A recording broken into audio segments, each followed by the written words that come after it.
হযরতে নূহ আলাইহিস সালামের সময়, বন্যার সময় তার অবাধ্য সন্তান যখন চলে যেতেছিল, পিতৃস্নেহে তিনি তার ছেলেকে ডাকলেন। বন্যা শুরু হয়ে গেছে, ছেলেকে ডেকে বলছেন, ইয়া বুনাইয়ার কাম্মানা ওয়ালা তাকুম মাআল কাফিরিন। বেটা আয় আয়, তাড়াতাড়ি আয়, জাহাজে ওঠ, আর কাফেরদের সাথে তুই যাস না। কিন্তু নাফরমান ছেলে পিতার নসিহত মানলো না, বাপের কথা শুনলো না। সে তখন বলল, সাআবি ইলা জাবালিন ইয়াসিমুনি মিনাল মা। আমি পাহাড়ের উপরে গিয়ে উঠতেছি, সেখানে গিয়ে আমি পানি থেকে আত্মরক্ষা করব, আমি আপনার সাথে যাব না। পিতা হযরতে নূহ আলাইহিস সালাম শেষবারের মতো অবাধ্য ছেলেকে আল্লাহর পথে ফিরে আসার জন্য যথার্থ পথ দেখায় দিলেন, যথার্থ কথাটা তাকে শোনায় দিলেন। তিনি বললেন, লা আসিমাল ইয়াউম মিন আমরিল্লাহি ইল্লা মান রাহিম। আল্লাহ পাকে হযরত নূহ আলাইহিস সালাম বলছেন, আল্লাহ সেই কথা কোট করতেছেন, আজ আল্লাহর আযাব থেকে বাঁচানোর জন্য কেউ নাই। যাকে তিনি দয়া করে বাঁচাবেন, তিনি ছাড়া এই গজব থেকে কেউ বাঁচতে পারবে না। ও ছেলে, পাহাড়ে যায় ঠাই পাবা না। আল্লাহ যদি রহমত না করেন, কেউ এই এত বড় বন্যা থেকে, প্লাবন থেকে কেউ বাঁচাতে পারবে না। আমি এক কিতাবের মধ্যে দেখেছিলাম, একটা রিসালার ভিতরে দেখেছি, হযরতে নূহ আলাইহিস সালাম তার বন্যার সময় যখন পানি যখন শেষ হয়ে গেল, মনে পড়ে গেল একটা বুড়ির কাছে আমি ওয়াদা করেছিলাম জাহাজে তুলে নেব, কিন্তু তার কথা তো আমি ভুলে গেছি। যখন জমিনে তিনি নামলেন, দেখলেন সমস্ত বিল্ডিং গুলি যা কিছু আছে, গাছপালা সব শেষ হয়ে গেছে, মানুষ সব শেষ হয়ে গেছে। মনে পড়লো বুড়ির কথা, হারে তার কথা তো ওয়াদা করেছিলাম সাথে নেব, কিন্তু ভুলে গেছি। হঠাৎ তিনি দূরে দেখতে পেলেন একটা ছোট্ট ঝুপড়ির মতো মনে হয়। মনে করলেন যেখানে পাহাড় পর্যন্ত নড়বড়ে হয়ে গেছে, ছোট্ট ঝুপড়িটা সেখানে টিকলো কি করে? কাছে গেলেন, ভেতরে মানুষ আছে বলে মনে হলো। কাছে গিয়ে ভিতরে জিজ্ঞেস করলেন, কে? জবাব এলো, আমি এই ঘরের মালিক, বৃদ্ধা এক বুড়ি, আমি এক মহিলা, তুমি কে? উনি বললেন, আমি আল্লাহর পয়গম্বর হযরত নূহ আলাইহিস সালাম। বুড়ি বলছেন, ওগো আল্লাহর পয়গম্বর, আমার মনে হয় আমি ঠিকই বুঝতে পেরেছি, পয়গম্বরেরা কখনো মিথ্যা ওয়াদা করেন না। আমার মনে হয় আপনি আমাকে খবর দিতে এসেছেন বন্যা কবে হবে। হযরতে নূহ আলাইহিস সালাম সিজদায় পড়ে আল্লাহু আকবার বলে সিজদায় পড়ে কাঁদতে লাগলেন আর বললেন, রব্বুল আলামিন, সুদীর্ঘ 40 দিনের এই বিরাট প্লাবনে দুনিয়ার সব শেষ হয়ে গেল, প্রাণী জগৎ শেষ হয়ে গেছে, এর ভিতরে বুড়ি কেমনে বেঁচে রইল? তোমার কুদরত বোঝা বড় দুঃসাধ্য। আল্লাহ রাব্বুল আলামিন ডেকে বলেন, নূহ রে, যখন বিপদ এসেছিল, মুসিবত এসেছিল, তুমি তোমার উম্মতকে ভুলে গেছো। আমি রহমানুর রহিম, আমি আমার বান্দীকে ভুলে যেতে পারি নাই। আমার বন্ধুগণ, আল্লাহ রাব্বুল আলামিন বলছেন, হযরতে নূহ আলাইহিস সালাম বলছেন যে আল্লাহ ছাড়া কেউ বাঁচাইতে পারবে না। এমনি করে ছেলের সঙ্গে যখন কথোপকথন হচ্ছিল, ওয়াহালা বাইনাহুমাল মাউজু ফাকানা মিনাল মুগরাকিন। উভয়ের মধ্যে যখন কথাবার্তা হচ্ছিল, তখন বিরাট এক ঢেউ এসে কেনানকে কোথায় হারিয়ে দিল, শেষ হয়ে গেল। কেনান যখন পানির ভিতরে ডুবে গেল, হযরতে নূহ আলাইহিস সালাম ব্যাকুল হয়ে গেলেন, নিজের সন্তান পানির মধ্যে ডুবতেছে, বাপের মনে কেমনে সহ্য হয়? পিতৃস্নেহে উদ্বেল হয়ে পড়েছেন তিনি তখন বললেন, ওয়ানাদা নূহুর রাব্বাহু ফাকালা ইন্না ইবনি মিন আহলি। নূহ আলাইহিস সালাম চিৎকার মেরে বললেন, আয় আমার রব, আমার পুত্র, সে আমার আহাল, আমার পরিবারভুক্ত। পুত্রের মুক্তির জন্য নূহ আলাইহিস সালামের প্রার্থনা করা আদৌ বেঠিক ছিল না। সন্তানের জন্য স্নেহের দিক থেকে তা সঠিক হলেও আল্লাহর যে নিয়ম নীতি, তা ছিল সেই নিয়মের সম্পূর্ণ পরিপন্থী। আল্লাহ রাব্বুল আলামিন সাথে সাথে জবাব দিয়া দিলেন, ইয়া নূহ ইন্নাহু লাইসা মিন আহলিক ইন্নাহু আমালুন গায়রু সালিহ। আল্লাহ রাব্বুল আলামিন বললেন, ও নূহ, এই ছেলে তোমার ঘরের তোমার আহাল নয়, সে তোমার পরিবারভুক্ত নয়। হযরতে নূহ আলাইহিস সালাম আল্লাহর এই কথা শুনে ভয়তে কেঁপে উঠলেন। নূহ আলাইহিস সালাম বললেন, আয় আল্লাহ, আমি সেই সব প্রার্থনা থেকে তোমার কাছে পানা চাই যে প্রার্থনা সম্পর্কে, যে জিনিস সম্পর্কে আমার নিজের কোনো ইলম নাই। আমি যা করে ফেলেছি, যা বলে ফেলেছি, ইল্লা তাগফিরলি ওয়া তারহামনি আকুম মিনাল খাসিরিন। আয় আল্লাহ, যা আমি করে ফেলেছি, বলে ফেলেছি, তুমি যদি আমাকে মাফ না করে দাও, তুমি যদি আমাকে ক্ষমা না করে দাও, আমার প্রতি যদি রহম না করে, তাহলে আমি ক্ষতিগ্রস্ত হয়ে যাব। আমার ভাইরা, এই জন্য ইসলামে রক্তের সম্পর্ক গৌণ, আর আদর্শের প্রশ্ন হচ্ছে মুখ্য। আদর্শ সবচেয়ে বড়। আপনার ছেলে হতে পারে, কিন্তু আল্লাহর আইনের আবদ্ধ হলে সেই ছেলের সঙ্গে স্নেহের সম্পর্ক থাকতে। হযরত আবু বকর সিদ্দিক রাদিয়াল্লাহু তাআলা আনহু বদরের জিহাদের পরে যখন ফিরে এসেছেন, ছেলে আব্দুল্লাহ তখনও কাফের ছিলেন। হযরত আবু বকরকে বলছেন, আব্বাজান, বদরের মাঠে জিহাদের মধ্যে, যুদ্ধের ময়দানে কয়েকবার আপনারে পাইছিলাম তরবারির সামনে, কিন্তু আপনি আমার সম্মানিত পিতা, আমি আপনাকে কিছুই বলি নাই। হযরত আবু বকর বলেন, আমার ছেলে, বদরের মাঠে তোমার তরবারির সামনে কয়েকবার আমাকে পেয়েছো, কিছু বলো নাই। আমি আল্লাহর নামে কসম করে বলি, ওই বদরের মাঠে তুমি যদি আবু বকরের চোখের সামনে একবারও পড়ে যেতে, আবু বকরের তরবারি তোমাকে ক্ষমা করে দিত না। যেহেতু আমি মুসলমান আর তুমি কাফের, তোমার সাথে স্নেহের সম্পর্ক হবে তখন যখন তুমি ইসলামের পূর্ণ অনুসারী হবে, আদর্শের অনুসারী হবে।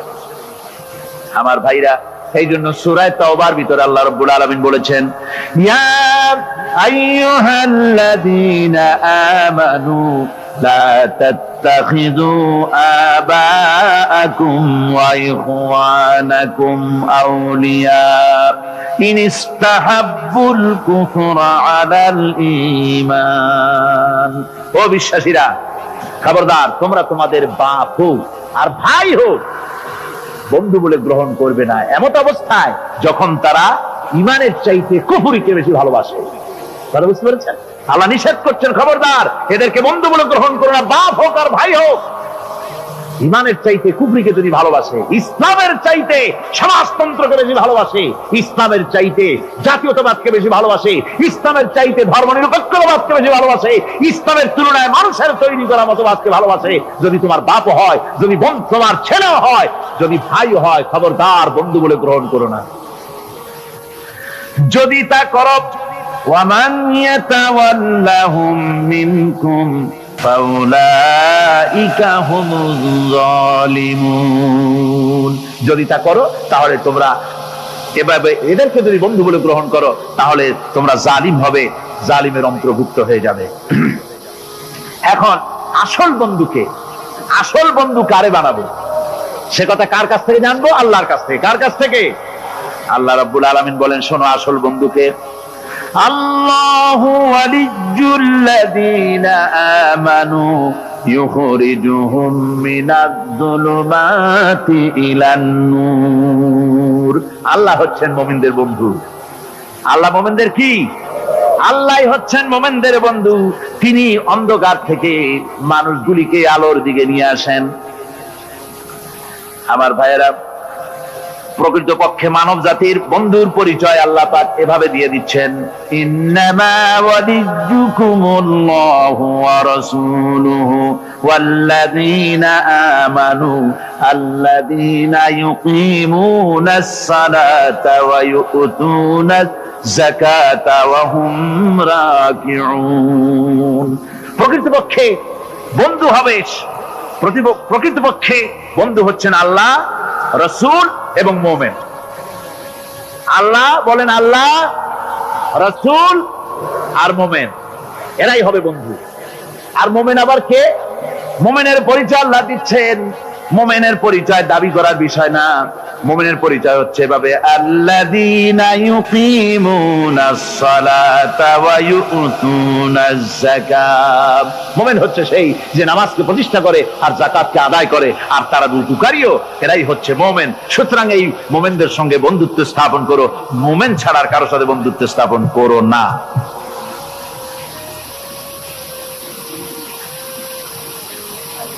আল্লাহ পাক এবার বলছেন কিয়ামতের দিন, ওয়াকালার রাসূলু ইয়া রাব্বি ইন্না কওমি ইত্তাখাযু হাযাল কুরআনা মাহজুরা। কিয়ামতের দিন আল্লাহর হাবিব তিনি মামলা দায়ের করবেন। চিন্তা করেন, কিয়ামতের দিন আল্লাহর কোর্টে, কার কোর্ট? আল্লাহর কোর্টে মামলা দায়ের করবেন কে? কে করবেন? রাসূল পাক সাল্লাল্লাহু আলাইহি ওয়াসাল্লাম। তার নামে দরুদ পড়েন, সাল্লাল্লাহু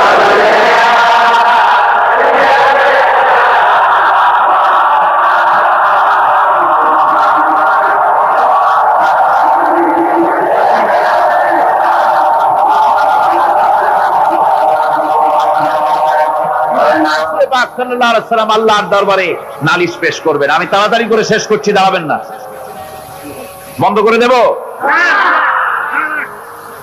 দাঁড়ালে কিন্তু আমার মুড অফ হয়ে যায়, আপনারা জানেন। আপনারা মেহেরবানি করে, আমি রাত অনেক হয়েছে বুঝতে পারছি, খুব তাড়াতাড়ি করে শেষ করে দিচ্ছি। রুকুটা শেষ হতে বোধহয় আর 2-3টা কি 4টা আয়াত বাকি আছে মাত্র।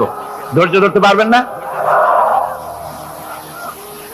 আল্লাহ পাক বলেন কিয়ামতের দিন রাসূল নালিশ দায়ের করবেন, মামলা দায়ের করবেন আল্লাহর দরবারে। বলবেন, আয় আল্লাহ, আমার জাতি, আমার কওম এই কোরআনকে উপহাসের বস্তু বানায় নিয়েছিল। وَكَذَلِكَ جَعَلْنَا لِكُلِّ نَبِيٍّ عَدُوًّا مِنَ الْمُجْرِمِينَ وَكَفَى بِرَبِّكَ هَادِيًا وَنَصِيرًا। আর এইভাবে করে আমি প্রত্যেক নবীদের জন্য দুষ্কৃতকারীদেরকে দুশমন বানিয়ে দিয়েছি। ওয়াকাফা বিরাব্বিকা হাদিয়া ওয়া নাসীরা। আর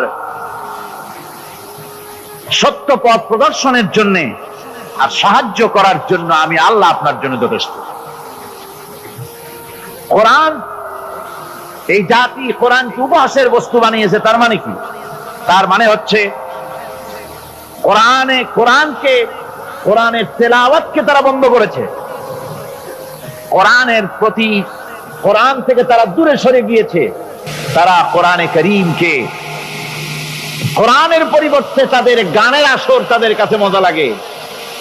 কবিতা পাঠের আসর, গানের আসর, পুঁথি পাঠের আসর, নাচ, নাটক, গল্প ইত্যাদি তাদের কাছে মজা লেগেছে। আমার কোরআনকে তারা ছেড়ে আপনার কোরআনকে তারা উপহাস করেছে।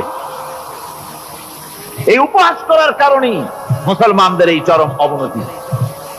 আল্লামা ইকবাল বলেছেন, वो जमाना में मुअज़्ज़ज़ थे मुसलमान होकर और तुम मुखार बने हो तारिके कुरआन होकर।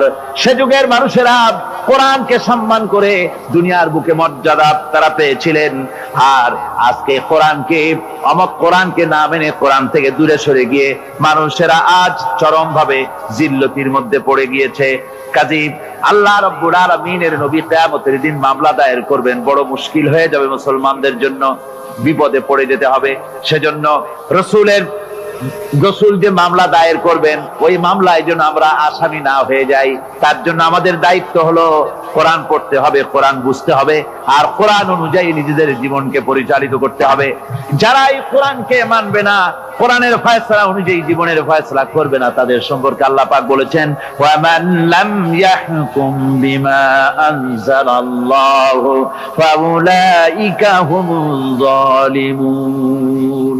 যারা এই কোরআন দিয়ে, এই বিধান দিয়ে বিচার ফয়সালা করে না, তারা জালিম, তারা কাফের, তারা ফাসিক, যারা নাকি কোরআন দিয়ে বিচার ফয়সালা করে না। সুতরাং কোরআনের ইখতিলাস কায়েম করার জন্য চেষ্টা করতে হবে। সম্মিলিতভাবে চেষ্টা করতে হবে যাতে করে সমাজে কোরআনের রাজ কায়েম হয়ে যায়। শুধু তেলাওয়াতের মাধ্যমে নয়, বরং বাস্তবে কোরআনকে জমিনে প্রতিষ্ঠার জন্য সর্বাত্মক প্রচেষ্টা চালাতে হবে মুসলমানদেরকে। আমরা কি সেই প্রচেষ্টা চালাতে রাজি আছি? জোরে বলেন, রাজি আছি? আল্লাহ রাব্বুল আলামিন বলেন, আমি প্রত্যেক নবীর জন্য দুষ্কৃতকারীদেরকে দুশমন বানায় দিয়েছি, অর্থাৎ এই দুশমনি চলতে থাকবে। হঠাৎ করে ফেরেশতারা এসে জমিনে দিন কায়েম করে দিয়ে যাবেন, এজন্য সংগ্রাম করতে হবে, এজন্য কষ্ট করতে হবে। আর আল্লাহ পাক বলেন, নবীকে বলছেন, আপনাকে সাহায্য করার জন্য, সত্য পথ দেখাবার জন্য আর সাহায্য করার জন্য আমি আল্লাহ আপনার জন্য যথেষ্ট। যখন দিন কায়েমের জন্য সংগ্রামে মানুষ লিপ্ত হয়ে যাবে, আল্লাহ পাক বলেন, শত্রুদের হাতে অসহায় করে আমি তোমাদের ছেড়ে দেব না। ওয়া কানা হাক্কান আলাইনা নাসরুল মুমিনিন। মুমিনদের সাহায্য করা আমি আল্লাহর জন্য ওয়াজিব। মুমিনদের জন্য সাহায্য করা আল্লাহর কি হক। আল্লাহ বলেন, আমি মুমিনদেরকে সাহায্য করব, ভয় পাইও না। ওয়ালা তাহিদু ওয়ালা তাহজানু ওয়া আনতুমুল আলাউনা ইন কুনতুম মুমিনিন। কোনো ভয় নাই, কোনো চিন্তা নাই। যদি মুমিন হও, আমি আল্লাহ তোমাদেরকে বিজয়ী করব। মুমিন হওয়া লাগবে। আর যদি মুমিন না হও, তাহলে বার্মার মতো কাফেরের দেশ ভয় দেখাবে, ভয়ের চোটে চিত হয়ে পড়বা। বুঝলেন? ঈমান যদি থাকে, ঈমানের মজবুতি যদি থাকে, তাহলে মুসলমান লড়াই করে এসেছে, ইতিহাস দেখিয়ে এসেছে। সামান্য কয়েকজন মুসলমান, আল্লাহ বলেছেন 10 জন যদি হও, 100-র উপরে আমি তোমাদেরকে জয়যুক্ত করব। সুবহানাল্লাহ। মুত্তাকি হতে হবে, সাবের হতে হবে। মুসলমান হলে তার তো ভয়ের কিছু নাই। সে লড়াই করে অস্ত্রের জোরে নয়, জনবলে সৈন্যদের শক্তির জোরে নয়, সে লড়াই করে আল্লাহ রহমতের উপরে ভরসা করে, ইমানের জোরে। কিসের জোরে? ইমানের জোরে। এই জন্য মুসলমানদের সাথে যারাই লড়াই করতে এসছে, মার খাইয়া পলাইয়া কুল পায় নাই, মহাবীর দুর্বল সিংহের মতো পলাইছে।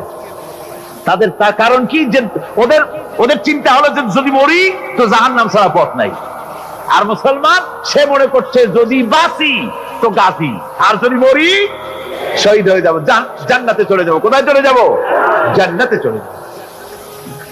আমার ভাইয়েরা, এজন্য বিশ্বকবি, কবি সম্রাট আল্লামা ইকবাল বলেছেন, বাতিল সে দবনে ওয়ালে है आसमान ही हम, बातिल से दबने वाले है आसमान ही हम, सो बर कर चुका है तू इम्तिहान हमारा। বাতিলের সামনে মাথা নত করার জাত আমরা না।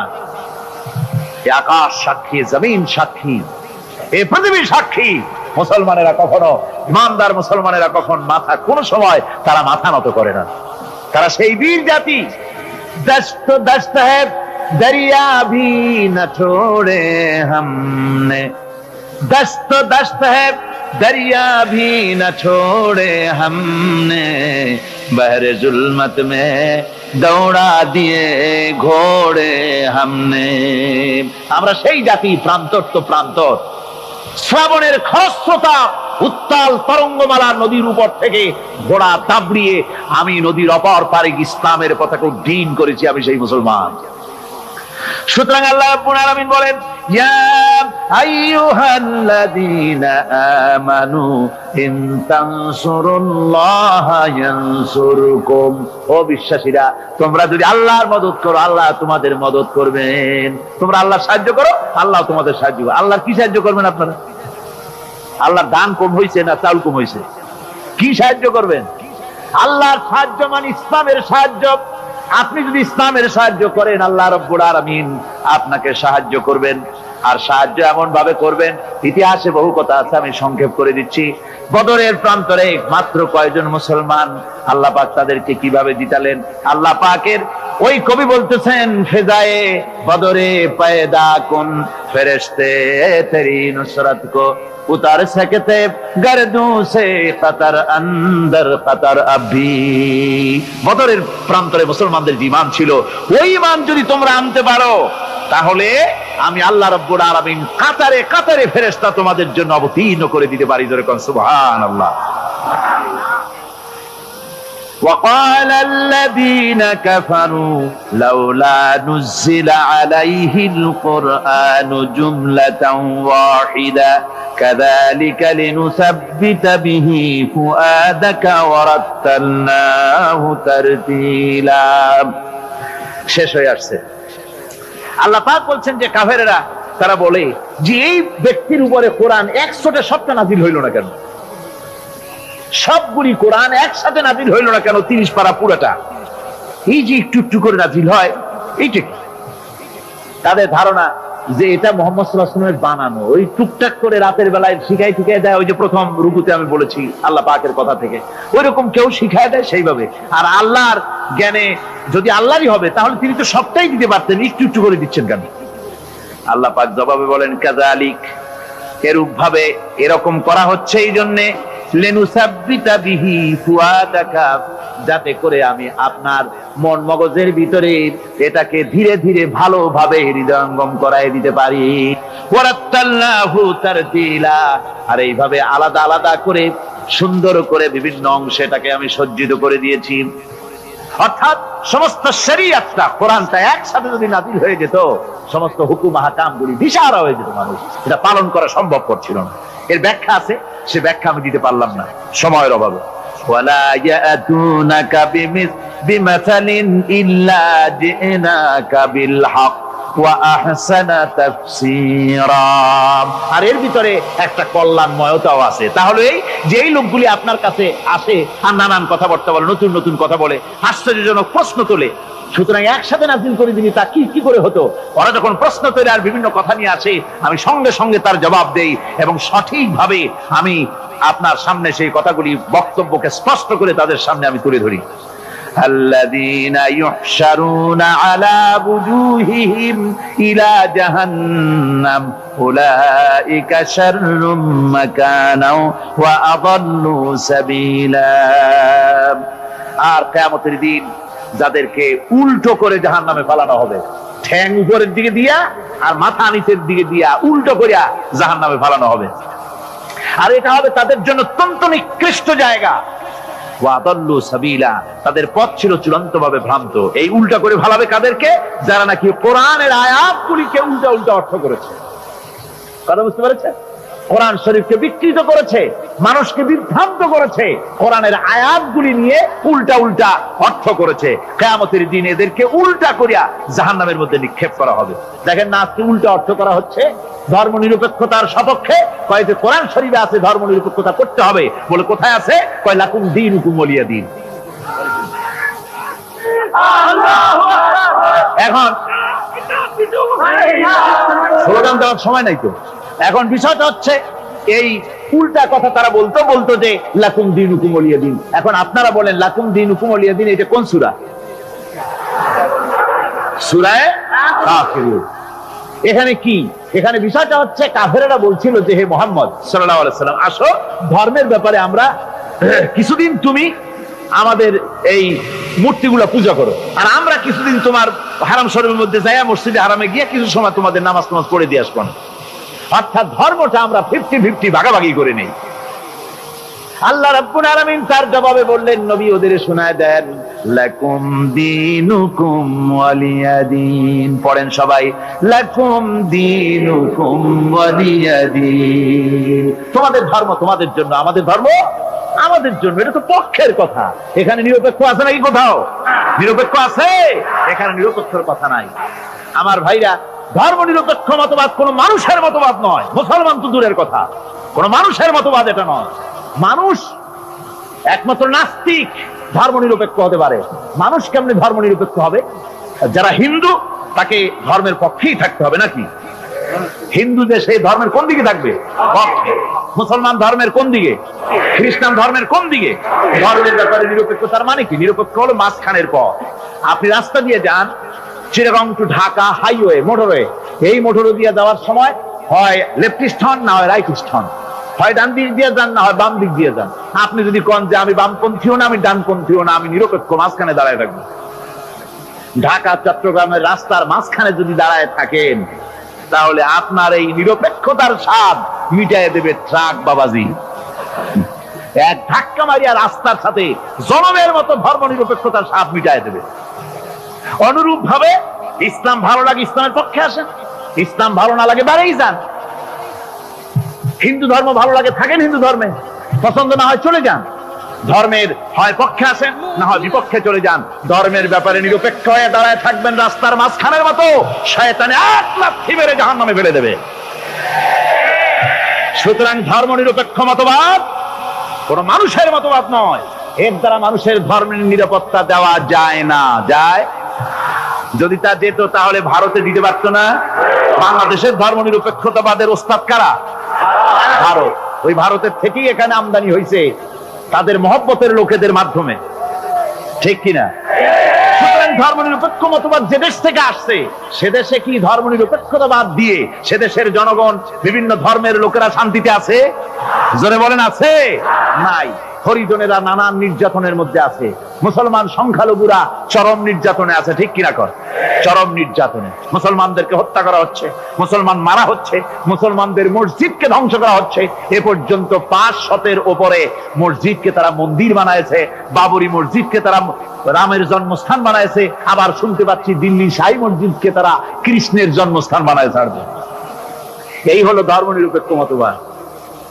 আমার বন্ধুগণ, কই আমরা তো আমাদের দেশের একটা মন্দিরও আজ পর্যন্ত মসজিদ বানাইনি। বানাইছি নাকি? বলেন বানাইছি? একটা মন্দির মসজিদ বানানো হয়েছে এর কোন নমুনা আছে? তার কারণ কি? তার কারণ আমরা মুসলমান, ধর্ম নিরপেক্ষ মতবাদে বিশ্বাস করি না, মানি না। আমরা মুসলমান, তাই আমার দেশে পরধর্মের লোকেরা সবচাইতে আরামে আছে, শান্তিতে আছে, ঠিক কিনা? ধরে বলেন ঠিক কিনা? ওরা বলে কোরআন শরীফে আছে ধর্ম নিরপেক্ষতাবাদ, এর দলিল আছে। কি দলিল আছে? আরো একটা তো লাকুম ছোটা, এগুলি মানুষের মধ্যে কি আছে? নাই। তাহলে মানুষ সৃষ্টির সেরা হলো কিভাবে বলতে পারেন? সৃষ্টির সেরা হয়েছে তার জ্ঞানের কারণে। আল্লাহ তাআলা চাঁদ সূর্যকে যেভাবে বাধ্য করেছেন তার হুকুম মানার জন্য, আমাদেরকে আল্লাহ তাআলা এভাবে হুকুম মানতে বাধ্য করেন নাই। কোরআন শরীফে আল্লাহ তাআলা বলেছেন, ওয়ালাকাদ কাররামনা বানি আদম। আল্লাহ তাআলা বলেন, আদম সন্তানকে আমি সম্মানিত করেছি। চাঁদ, সূর্য, গ্রহ, নক্ষত্র, সৌররাজি, নবমণ্ডল, ভূমণ্ডল সবকিছু আল্লাহর আইন মানতে বাধ্য না বাধ্য নয়? আল্লাহ তাআলা কোরআনে কারীমে বলেছেন, আফা গায়রা দীনিল্লাহি ইয়াবগুন ওয়া লাহু আসলামা মান ফিস সামাওয়াতি ওয়াল আরদি তাওআন ওয়া কারহা। আফা গায়রা দীনিল্লাহি ইয়াবগুন, তোরা কি আল্লাহর দেওয়া জীবন ব্যবস্থাকে ছেড়ে দিয়ে অন্যের তৈরি করা মতবাদ গ্রহণ করতে চাও? ওয়ালাহু আসলামা মান ফিস সামাওয়াতি, অথচ আকাশে যা আছে, জমিনে যা আছে সব কিছু তার আনুগত্যের মস্তককে আমার সামনে নত করে দিয়েছে। সুবহানাল্লাহ। চাঁদ এবং সূর্য, সূর্যের কোনো ক্ষমতা নাই। রাত এখন বাংলাদেশে 8:40, রাত। সূর্যের কোনো ক্ষমতা নাই এখন বাংলাদেশে সে উদিত হয়। রাতের অধিকারকে সূর্য ক্ষুণ্ণ করতে পারে না, সূর্যের অধিকারকে চন্দ্র ক্ষুণ্ণ করতে পারে না। লাশ-শামসু ইয়ানবাগী লাহা আন তুদরিকাল কামারা ওয়ালাল লাইলু সাবিকুন নাহার ওয়া কুল্লুন ফি ফালাকিন ইয়াসবাহুন। আকাশে জমিনে যা কিছু আছে সব আল্লাহর হুকুম মেনে চলছে, কেউ কাউকে অতিক্রম করতে পারে না। তাহলে আমরা বুঝলাম চাঁদ সূর্য হুকুম মানে কার? জোরে বলেন। এই যে গাছগুলি, চতুর্দিকে যত গাছপালা আপনারা দেখতে পান, সুপারি গাছে নারকেল হবে না, নারকেল গাছে তাল হবে না, বেল গাছে জাম হবে না, আম গাছে লিচু হবে না। ওয়ালান তাজিদা লিসুন্নাতিল্লাহি তাবদীলা। আল্লাহ তাআলা বলছেন, আমার ল অফ নেচার, প্রকৃতির আইনের ভেতরে কোনো পরিবর্তন হবে না, আমার আইন তারা মানতে বাধ্য।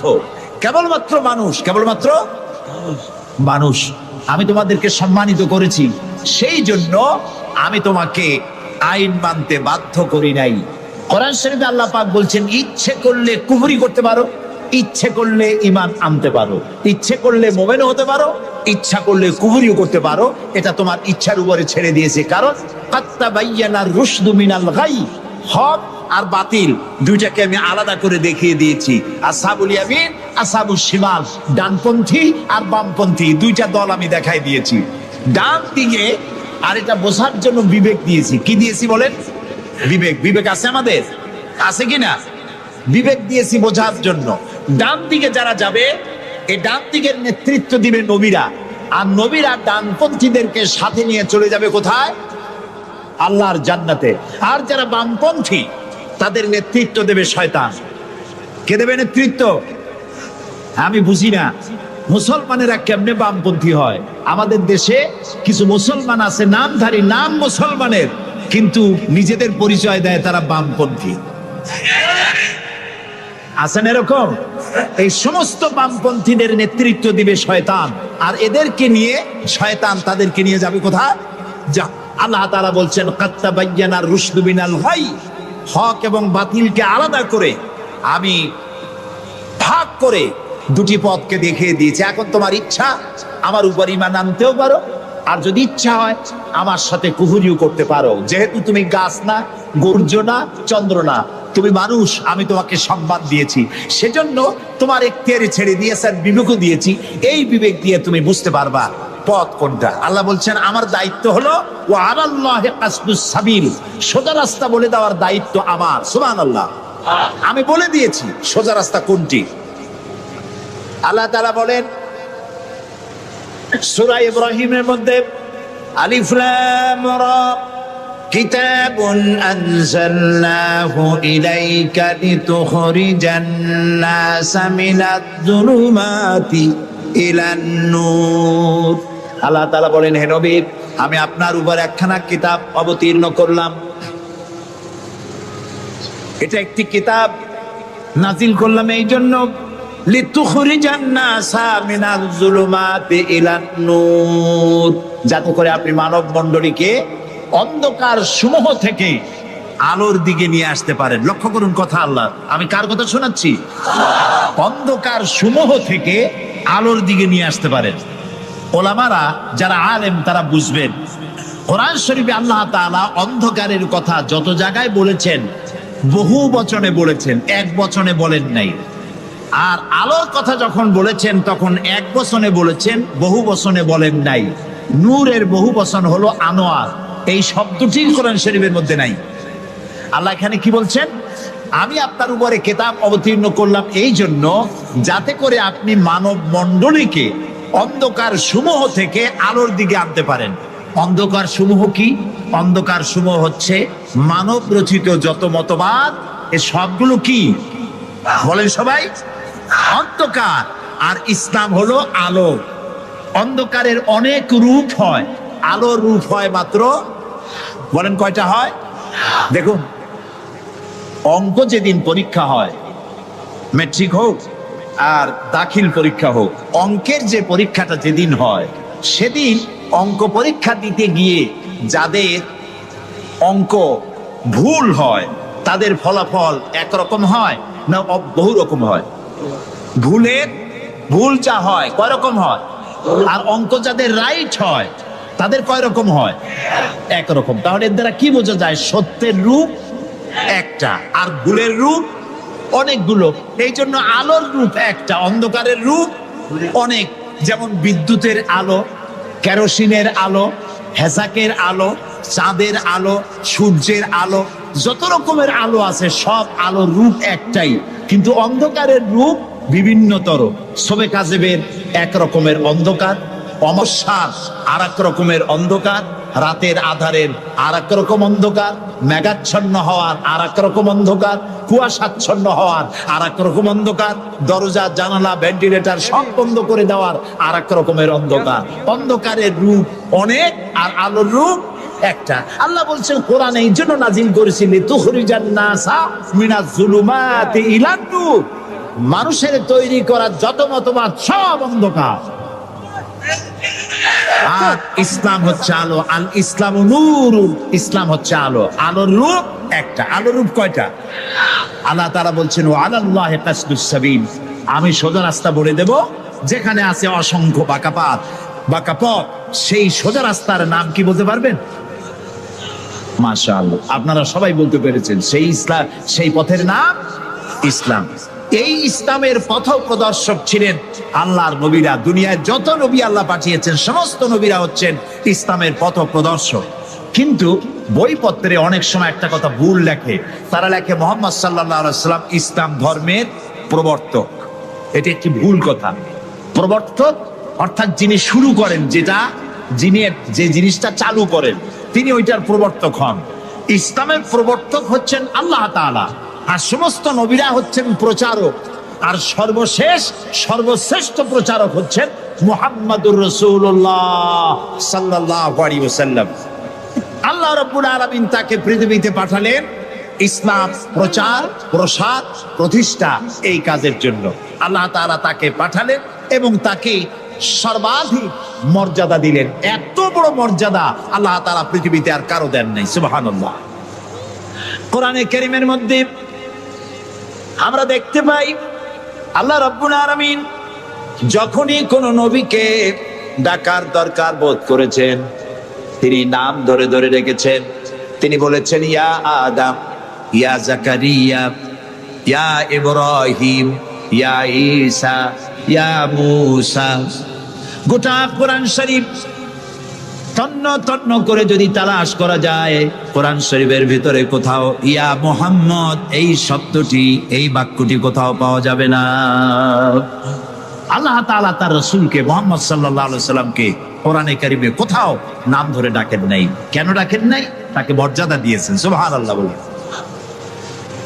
আল্লাহ রাব্বুল আলামিন নিজে তো নাম ধরে ডাকেনি নাই, বরং কোরআনে কারীমে আল্লাহ রাব্বুল আলামিন বলেছেন ও পৃথিবীর মানুষেরা, আমার নবীকে তোমরাও যেন পরস্পরকে যেভাবে নাম ধরে ডাকাডাকি করো আমার নবীকে তোমরা সেভাবে নাম ধরে ডাকবে না। আল্লাহ নিষেধ করে দিয়েছেন।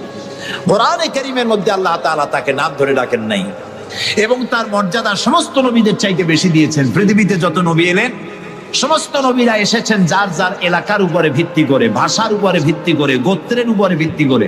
মুহাম্মদ সাল্লাল্লাহু আলাইহি সাল্লাম শুধু আরবি ভাষাভাষীদের নবী ছিলেন না, শুধুমাত্র মক্কার এবং মদিনার নবী ছিলেন না, তিনি বিশ্ব নবী। বলুন তো কি নবী? আল্লাহ রাব্বুল আলামিন কোরআনে কারীমের মধ্যে বলেছেন বুনিয়া আইয়ুহান নাসু ইন্নী রাসূলুল্লাহি ইলাইকুম জামিআ। আল্লাহ তাআলা বলেন হে নবী আপনি বলুন ও পৃথিবীর মানব মণ্ডলী, আমি আল্লাহর পক্ষ থেকে তোমাদের সকলের জন্য আমি রাসূল হয়ে এসেছি। কিয়ামত পর্যন্ত এই পৃথিবীতে যত মানুষ আসবে সমস্ত মানুষের জন্য রাসূল বলেছেন, শুধু মানুষের জেদ নয়, আল্লাহর সমস্ত সৃষ্টি জগতের জন্য আল্লাহ তাআলা আমাকে রাসূল করে পাঠিয়েছেন। সুবহানাল্লাহ। নবী করিম সাল্লাল্লাহু আলাইহি সাল্লাম পৃথিবীতে এলেন এবং আল্লাহ তাআলা তাকে এই সম্মান দিয়ে, মর্যাদা দিয়ে পৃথিবীতে কেন পাঠালেন? সূরা ফাতহার মধ্যে আল্লাহ তাআলা বলছেন هو الذي أرسل رسوله بالهدى ودين الحق ليظهره على الدين كله وكفى بالله شهيدا। আল্লাহ তাআলা বলেন যে তিনি আল্লাহ, যিনি তার রাসূলকে দ্বীনে হক আর সত্যের বিধান সহকারে পৃথিবীতে পাঠিয়েছেন। কেন? লিইউযহিরাহু আলা দ্বীনি কুল্লিহি, যাতে করে তিনি মানুষের তৈরি করা সকল মতবাদের উপরে ইসলামকে বিজয়ী করে দিতে পারেন। এই জন্য আল্লাহ তাআলা রাসূলকে এই পৃথিবীতে পাঠিয়েছেন। সুবহানাল্লাহ। রাসূলুল্লাহ পৃথিবীতে আসলেন এবং তিনি চরিত্র দিয়ে, যুদ্ধ করে নয়, ইসলাম প্রচার করেছেন কি দিয়ে? বলেন, তরবারি দিয়ে নয়। ইসলাম মানে শান্তি, শান্তির ধর্ম। ইসলাম কিসের ধর্ম? শান্তির ধর্ম। মুসলমান কারা? যারা শান্তি প্রতিষ্ঠা করে তারাই। আর আল্লাহর এক নাম হচ্ছে সালাম। আল্লাহর এক নাম কি? বলেন সবাই, সালাম। আল্লাহর নাম শান্তি, ইসলাম শান্তি, মুসলমানেরা চায় শান্তি। সেই শান্তি প্রতিষ্ঠার জন্য মুহাম্মদ সাল্লাল্লাহু আলাইহি সাল্লাম তরবারি দিয়ে ইসলাম আনেন নাই, তিনি ইসলাম এনেছেন তার অনুপম চরিত্র, মাধুর্য দিয়ে, ব্যবহার দিয়ে, দিন প্রচার করে তার মাধ্যমে জনগণকে ইসলামের মধ্যে এনেছেন। কথা উঠতে পারে তাহলে যুদ্ধগুলো হলো কেন? বদর, ওহদ, হুনাইন, তাবুক, এগুলো ইয়ারমুক, কেন এই যুদ্ধগুলো হলো? এ সব যুদ্ধ ছিল ডিফেন্সিভ।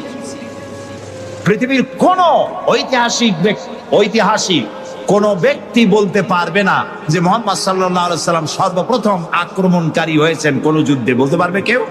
বলতে পারবে? তিনি তা করেননি। যখন আক্রান্ত হয়েছেন তখন তিনি প্রতিরক্ষামূলক যুদ্ধ করেছেন। আক্রমণাত্মক যুদ্ধ রাসূলুল্লাহ তার জীবনেও করেননি। সুবহানাল্লাহ। চরিত্র দিয়ে তিনি দুনিয়াকে বিজয় করেছেন। পৃথিবীতে যত নেতা আছে সমস্ত নেতাদের চরিত্র তো দুই রকম হয়। নেতাদের চরিত্র কয় রকম হয়? দুই রকম। একটা হয় পার্সোনাল ক্যারেক্টার, আর একটা হয় পাবলিক ক্যারেক্টার। একটা হয় জনগণকে দেখানোর, আর একটা হয় ব্যক্তিগত। রাসূলুল্লাহর চরিত্র এরকম দুই রকম ছিল না। একটু মাথা খাটায় চিন্তা করেন, পৃথিবীতে কোন নেতা আছেন যিনি জনগণের সামনে দাঁড়িয়ে বলতে পারবেন আমি ছাত্র জীবনে যা করেছি, যৌবনে যা করেছি, রাজনৈতিক নেতা হিসাবে গোপনে গোপনে যা করি, এসব কথাগুলি মানুষের কাছে, আমার দলের কাছে, দেশবাসীর কাছে খুলে বলে দাও, এরকম বলতে পারবে কেউ? একজনও পারবে না। যদি বলে তাহলে সব সর্বনাশ। এই পৃথিবীতে একমাত্র নেতা জনাবে মুহাম্মদুর রাসূলুল্লাহ সাল্লাল্লাহু আলাইহি ওয়াসাল্লাম। তিনি বলেছেন, ও আমার সাহাবীরা, ও আমার স্ত্রীরা, দিনের আলোতে আর রাতের আধারে আমার ভিতরে তোমরা যে আচরণ আমার দেখতে পাও, আমার ওঠা বসা, আমার চলাফেরা, আমার আচার আচরণ, যা কিছু আমার ভিতরে দেখতে পাও, সবগুলি খুলে খুলে মানুষের সামনে বলে দাও। সুবহানাল্লাহ। রাসূলুল্লাহর চরিত্রের সার্টিফিকেট, তার আখলাক কেমন, এটা জানার জন্য হযরত আয়েশার কাছে কয়েকজন সাহাবী প্রশ্ন করেছিলেন, মা, রাসূলুল্লাহর কাছে বেশি সময় কাটাবার সুযোগ আপনি পান, তার ইনস এন্ড আউট আপনি ভালো করে জানেন, বলুন তো তার আখলাক কেমন, তার চরিত্র কেমন? মা আয়েশা বললেন, তোমরা কি কোরআন পড়েছো? বললেন, হ্যাঁ কোরআন পড়েছি। কোরআন কি বোঝো? হ্যাঁ কোরআন বুঝি। হযরত আয়েশা বলেন, কোরআন যদি পড়ে থাকো, কোরআন যদি বুঝে থাকো, রাসূলের চরিত্র আমার কাছে জানার কোনো দরকার নাই। যেটা কোরআন তোমরা পড়েছো, কোরআনের বাস্তব নমুনা যদি দেখতে চাও, আল্লাহর নবীর দিকে তাকায়া দেখো। তার চরিত্র হলো কোরআন। রাসূলুল্লাহর চরিত্র কি? কোরআন। রাসূলুল্লাহর নবুয়তের 23 বছরের জীবনে যা আছে, 30 পারা কোরআনে তাই আছে। 30 পারা কোরআনে যা আছে, রাসূলুল্লাহর 23 বছরের নবুয়তের জীবনে তাই আছে। বড় করে বলেন সুবহানাল্লাহ। এই ছিল রাসূলের জীবন। তার চরিত্র সম্পর্কে আল্লাহ তাআলা বলছেন, ওয়া ইন্নাকা লাআলা খুলুকিন আযীম। হে নবী, আপনি উন্নত চরিত্রের উপরে প্রতিষ্ঠিত। আল্লাহ বলতেছেন। কে বলতেছেন? আল্লাহ বলতেছেন আপনি উন্নত চরিত্রের উপরে প্রতিষ্ঠিত। সুবহানাল্লাহ। এবং আমাদেরকে বলা হচ্ছে, আমাদেরকে, কাদেরকে? সারা দুনিয়ার মুসলমানদেরকে বলা হচ্ছে, লাকাদ কানা লাকুম ফি রাসূলিল্লাহি উসওয়াতুন হাসানাহ, গ্রহণযোগ্য মহত্তম আদর্শ তোমাদের জন্য আদর্শ রয়েছে তোমাদের রাসূলের মধ্যে। আমরা উল্টা কাজ করি। আমরা ইসলামরে চিনি পীর সাহেবরে দিয়া, মৌলানা সাহেবরে দিয়া, হুজুররে দিয়া ইসলাম বুঝতে চেষ্টা করি। এটা উল্টা কাম। আসলে ইসলাম দিয়া, কোরআন দিয়া, হাদিস দিয়া পীর সাহেবকে যাচাই করা উচিত, কোরআন হাদিস মতো উনি আছেন কিনা। হুজুর সাহেব, মৌলানা সাহেব, নেতা সাহেব কোরআন হাদিস অনুযায়ী আছে কিনা, ওই ব্যারোমিটার দিয়েই বাছাই এবং যাচাই করা উচিত। কিন্তু তা না করে আমরা উল্টাটা করি, যার জন্য আমরা প্রতারিত হই। এই জন্য রাসূল হচ্ছেন আমাদের নেতা হিসাবে শ্রেষ্ঠ নেতা। তার থেকে বড় নেতা আকাশের নিচে জমিনের উপরে কেউ নাই। তাকেই গ্রহণ করতে হবে। দেখুন, চরিত্রের উন্নত সার্টিফিকেট দিতে পারে একজন পুরুষের জন্য কে দিতে পারে? তার স্ত্রী। সব থেকে কে পারে? স্ত্রী বলতে পারে এই পুরুষটি কেমন। আর একজন স্ত্রী তার স্বামীর জন্য সব করতে পারে, জীবনটাও বিলাই দিতে পারে, কিন্তু সহজে স্বামীর বিশ্বাস যেটা সেটার উপরে ঈমান আনা, এটি সহজ কথা নয়। যত পীর সাহেবরা আছেন বাইরে মুরিদ বানাতে আসেন, জিজ্ঞেস করা উচিত, হুজুর আপনার বউ আপনার কাছে মুরিদ হয়েছে কিনা। কারণ কারণ বউ জানে, বাইরে এসে যতই হুজুর অনেক কিছু নামের আগে মিসবাউল আরিফিন, সিরাজুস সালিকিন, তারপরে কি কুতুবে রব্বানি, গাউসে সামদানি, আশেকে পান্দান, সিয়াহে দান্দান, এই যতই বলা হোক না কেন, কিন্তু আসলে উনি কি ওনার বউ চাইতে কেউ ভালো জানে না। এটা ঠিক কিনা? বউ ইমান আনছে কিনা, মুরিদ হয়েছে কিনা, ওইটা দেখা দরকার। ড্রাইভারকে জিজ্ঞেস করা দরকার আপনার হুজুর কেমন, ড্রাইভার বলতে পারবে। ওনার সাথে খাদেমদেরকে একান্তে জিজ্ঞেস করা দরকার হুজুর কেমন, কোনরা বলতে পারবেন। দেখুন, এই পৃথিবীতে নবী করিম সাল্লাল্লাহু আলাইহি সাল্লাম যখন ওহী পেলেন, দ্বিতীয় ওহী ছিল ওয়ানজির আশিরাতাকাল আকরাবিন, নিকটবর্তী লোকদেরকে বা দ্বীনের দাওয়াত দেন। এই সর্বপ্রথম দাওয়াতের জন্য আল্লাহ তাআলা বললেন, আল্লাহর প্রতি, জাহান্নামের প্রতি ভয় দেখান, সতর্ক করুন মানুষদেরকে। সর্বপ্রথম তিনি মনে করলেন নিকটবর্তীদেরকে দাওয়াত দিতে আল্লাহ বলেছেন আগে। তামার নিকটবর্তী খাদিজার চাইতে তো কেউ নাই। খাদিজার কাছে গিয়েই রাসূলুল্লাহ দাওয়াত দিলেন। দাওয়াতটা কি বললেন? খাদিজা, এই যে চোখে দেখা লাত, মানাত, উজ্জা, হুবাল, এর একটাও খোদা না, এগুলো বেহুদা।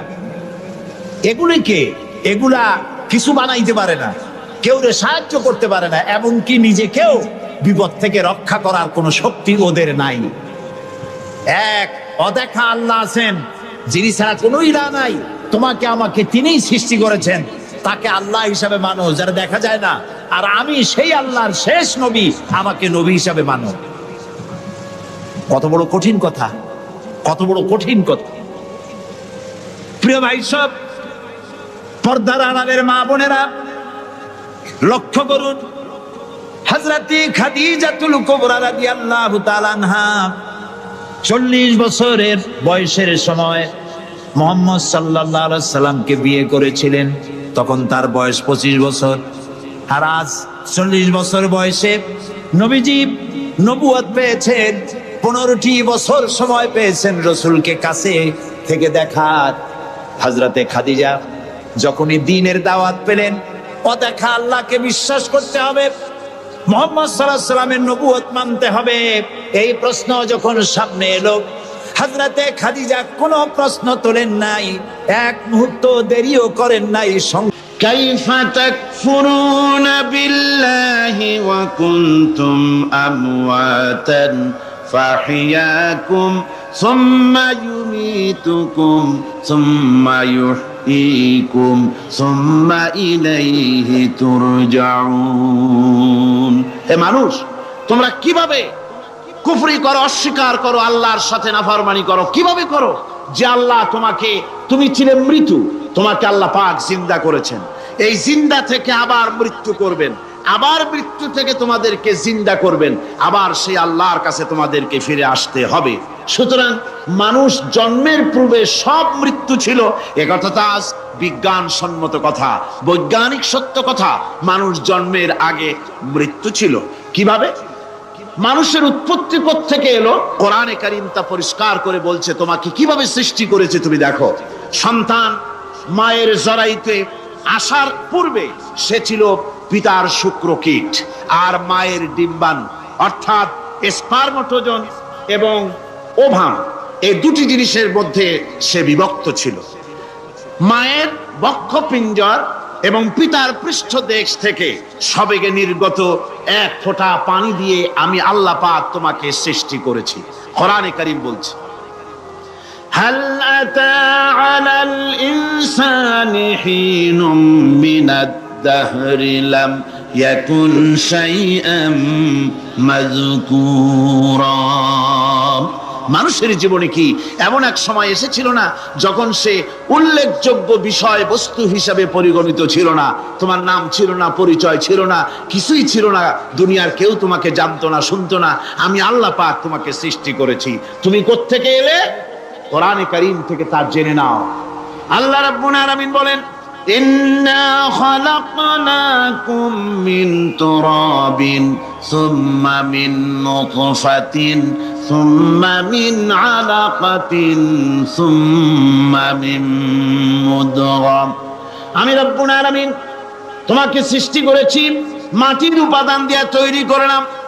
মা বাপের পুরুষের স্পার্মটোজন আর মহিলাদের ওভাম দুটোতে মিলে মায়ের গর্ভের ভিতরে নাপাক পানি ফোটাকে জমাট রক্তে পরিণত করে দিলাম।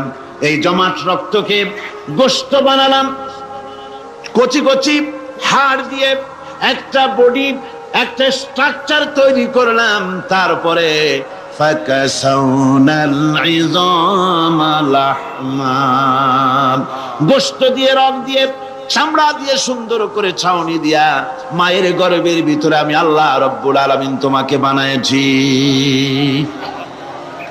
মায়ের পেটের ভিতরে ফি কারারিম মাকিন, একটি সুরক্ষিত জায়গায় তোমাকে আমি রেখে দিলাম, যেখানে কোনো রোগ, কোনো জার যেখানে পৌঁছতে পারবে না, কোনো অসুবিধা হবে না, এমন একটা জায়গায়, এমন একটা ইন্টেনসিভ কেয়ার ইউনিটের ভিতরে রেখেছি। সুবহানাল্লাহ, একটা ইন্টেনসিভ কেয়ার ইউনিট, যেখানে কোন রকমের কোন জার্ম প্রবেশ করে বা করবার কোনো ক্ষমতা নাই কারো। এমন একটা যে একটা প্যাকেট, সুন্দর একটা প্যাকেট, একটা কভারের মধ্যে তোমাকে তৈরি করা হলো মায়ের পেটের মধ্যে। তারপরে আজকে তুমি কুফরি করতেছো, আজকে আমাকে অস্বীকার করছো।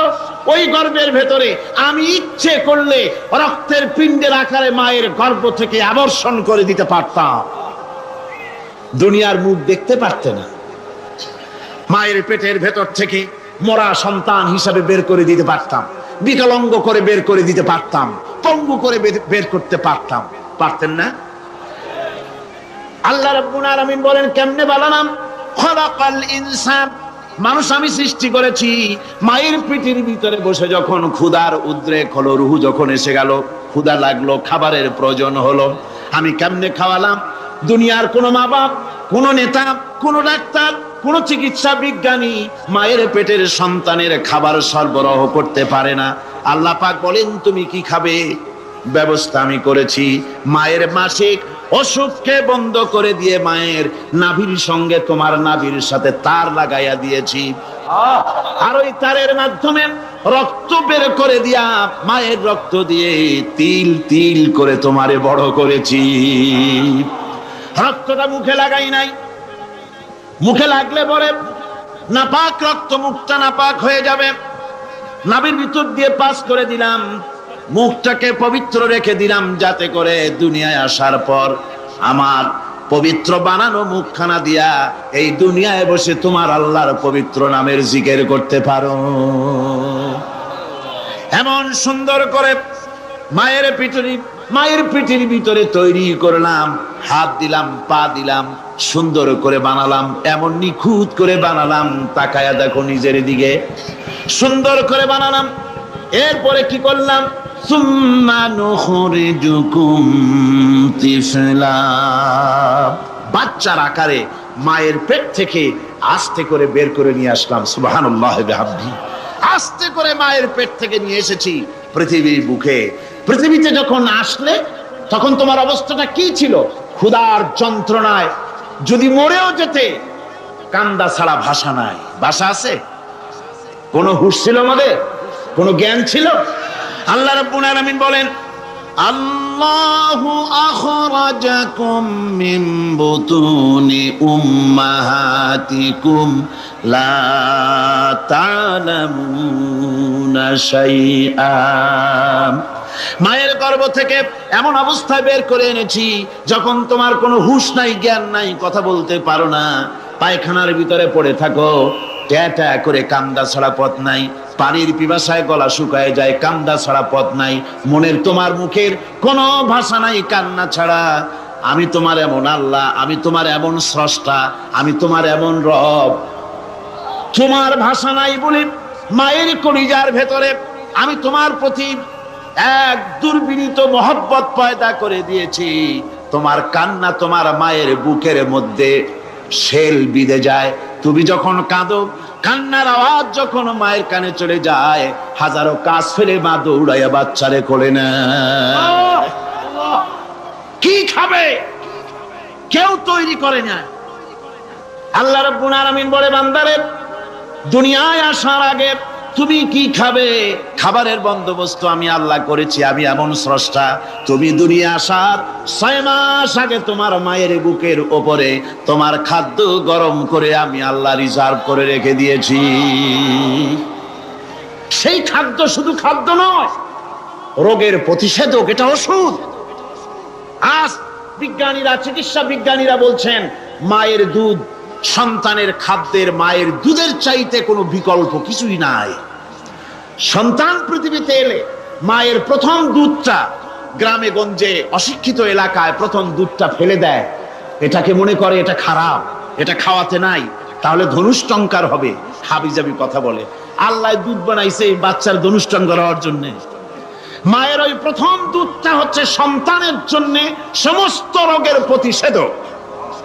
সে ছিল পেটের ভিতরে একটা কাভারের মধ্যে, ওখানে কোনো জার্ম ছিল না, কোনো রোগ জীবাণু ছিল না। ও পৃথিবীতে এসেছে যেখানে অক্সিজেনের ভেতরে জার্ম রয়েছে, বাতাসের ভিতরে জার্ম রয়েছে, যার পরিবেশটা খারাপ হয়ে আছে। মানুষের শ্বাস প্রশ্বাসে, নিঃশ্বাসে হাজারো রোগ জীবাণু ঘুরছে। এই রকমের একটা পৃথিবীতে এসেছে। আসার পরে কচি স্বাস্থ্য, কচি শরীর, কচি হার্ট, কচি লাংস, সেটাকে প্রতিরোধ করবে কি করে? সেজন্য আল্লাহ পাক মায়ের দুধের ভিতরে সমস্ত রোগের প্রতিষেধক দিয়ে দিয়েছেন। সুবহানাল্লাহ। আজকের বিজ্ঞানীরা তা স্বীকার করেছেন। অনেক মা তার সন্তানকে দুধ দেন না নিজের শরীর স্বাস্থ্য ভালো রাখার চিন্তা করে, বাচ্চাকে দুধ খাওয়ান না। এটা অত্যন্ত নির্মম কাজ। বাচ্চাকে দুধ খাওয়ালে বাচ্চার সাথে মায়ের মহব্বত বাড়ে। ইউরোপে, আমেরিকায় মাকে মা বলে ডাকে না, বাপকে শ্রদ্ধা করে না, সম্মান করে না। তার কারণ সেখানে মায়েরা তার সন্তানদেরকে কোলে নেয় না, সন্তানদেরকে ফিডার খাওয়ায়। আর আমি নিজের চোখে দেখেছি মায়েরা ইউরোপে, আমেরিকায় যখন শপিং এ আসে, তখন রাস্তায় যখন আসে, তখন ওই পুশ চেয়ার গুলিতে বাচ্চাকে শোয়াইয়া, বাচ্চা এভাবে পুশ চেয়ারে করে ঠেলে নিয়ে যায়, আর কুত্তার বাচ্চাগুলি কোলে করে ঘুরে বেড়ায়। কুত্তার বাচ্চা কোলে নেয়, নিজের বাচ্চা পুশ চেয়ারে করে ঠেলে। সেই জন্য মায়ের প্রতি সন্তানের মহব্বত হয় না, সন্তানেরও মায়ের প্রতি কোনো শ্রদ্ধা জাগে না। আল্লাহর কি ব্যবস্থা! মায়ের কলিজার মধ্যে মহব্বত পয়দা করে দিয়েছেন আল্লাহ পাক। মায়ের বুকের দুধের ভিতরে আল্লাহ রাব্বুল আলামিন, আল্লাহ পাক বলছেন, আমি মানুষ সৃষ্টি করেছি আর তার সমস্ত প্রয়োজন মিটিয়েছি, তার খাবারের সব প্রয়োজন মিটিয়ে দিয়েছি। দুধটাকে ঘন করি নাই, হজম করতে পারবে না বলে ওই দুধটা সামান্য পাতলা করে দিয়েছি, ওর ভিতরে সামান্য মিষ্টি দিয়েছি। দুধের বোটার ভিতরে একটা ছিদ্র দিলে, চোষা মারলে পরে অনেকগুলি দুধ বেরিয়ে এসে গলাটা আটকে যেত, তোমার কচি কণ্ঠ গলা আটকে যেত, শ্বাস করতে পারতে না। এজন্য মায়ের স্তনের বোটার ভিতরে সূক্ষ্ম সূক্ষ্ম 32টা ছিদ্র করে আস্তে করে দুধ বার করে তোমার জীবন আমি বাঁচাইছি। খলাকাল ইনসান, মানুষ সৃষ্টি করেছি আমি আল্লাহ পাক। সুতরাং যে আল্লাহ পাক এ মানুষ সৃষ্টি করলেন আর মায়ের কলিজার ভিতরে মহব্বত পয়দা করে দিলেন, সে আল্লাহ পাক বলছেন, খবরদার ওই মাকেও যেন আবার ভুলে যেও না। মাকে সম্মান করে করো, মা বাপকে মহব্বত করো, তাদেরকে শ্রদ্ধা করো। বউ পাইয়া, সুন্দরী স্ত্রী পেয়ে মায়ের কথা ভুলে যেও না।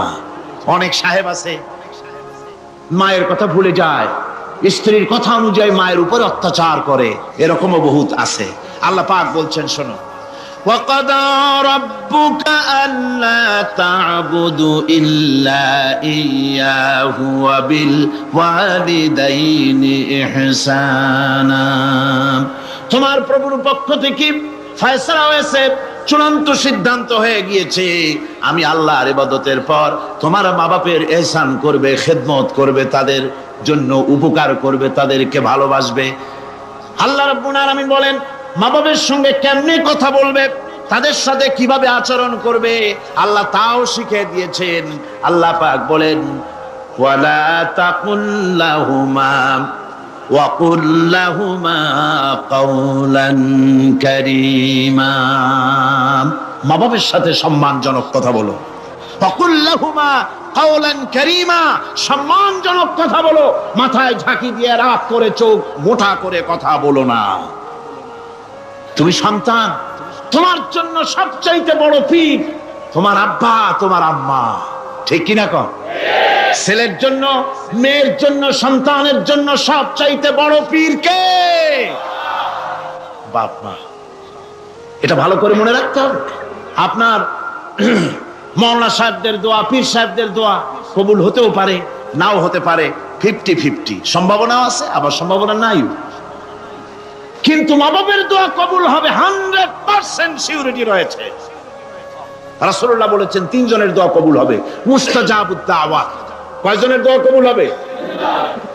আল্লাহ রাব্বুল আলামিনের হাবিব বলেন 3 জনের দোয়া কবুল হবে আল্লাহর দরবারে। তার মধ্যে একজন হলেন মাজলুম ব্যক্তি, যে ব্যক্তি অত্যাচারিত, যে ব্যক্তি মুসাফির, প্রবাসী, তার দোয়া কবুল হবে। আর মা বাপ যদি সন্তানের জন্য দোয়া করে, ওই দোয়া আল্লাহ রাব্বুল আলামিনের দরবারে মঞ্জুর হয়ে যায়। আল্লাহ রাব্বুল আলামিন মা বাপ সম্পর্কে বলেন, মা বাবের জন্য আমার কাছে দোয়া করবি বান্দারা, আমার কাছে দোয়া করবি। দোয়াটা আল্লাহ পাক শিখাচ্ছেন, রব্বির হামহুমা কামা রব্বায়ানি সাগীরা। পড়েন সবাই, রব্বির হামহুমা কামা রব্বায়ানি সাগীরা। একটু জিকির করেন, লা ইলাহা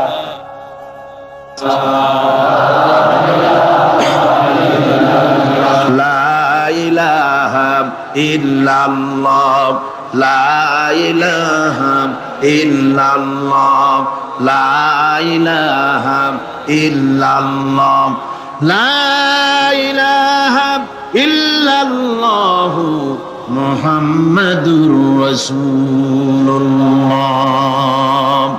আমার ভাইরা, আল্লাহ পাক শিখাচ্ছেন, বান্দা তোর মা বাপের জন্য আমার কাছে দোয়া কর। আয় আল্লাহ, আয় রব, আয় আমার প্রভু, আমার মা বাপ যেমন ছোটবেলায় আমাকে স্নেহের কোলে লালন পালন করেছে, আয় আমার আল্লাহ তুমি আমার মা বাপকে তোমার রহমতের কোলে লালন পালন করো। আল্লাহ শিখাই দিয়েছেন। আমার ভাইরা, প্রত্যেক নামাজের পরে এই দোয়াটা ভুলে যাবেন না। ভুলে যাবেন? ভুলে যাবেন? আমার ভাইরা, আমার বোনেরা, সবাই প্রত্যেক নামাজের পরে পড়বেন, রব্বির হামহুমা কামা রাব্বায়ানি সাগীরা। এই দোয়া করতে কেউ ভুলে যাবেন না। আল্লাহ রাব্বুল আলামিন বলে, বান্দারে, ওয়া ওয়াসাইনাল ইনসানা বিওয়ালিদাইহি ইহসানা হামালাতুহু উম্মুহু কুরহা ওয়া ওয়াদাতুহু কুরহা। আল্লাহ পাক বলেন, আমি পৃথিবীর সমস্ত মানব মণ্ডলীকে উপদেশ দিয়েছি, মা বাপকে সম্মান করো, শ্রদ্ধা করো, তাদের উপকার করো। তার কারণ হলো তোমার মা তোমাকে গর্ভে ধারণ করেছে অত্যন্ত কষ্টের সাথে।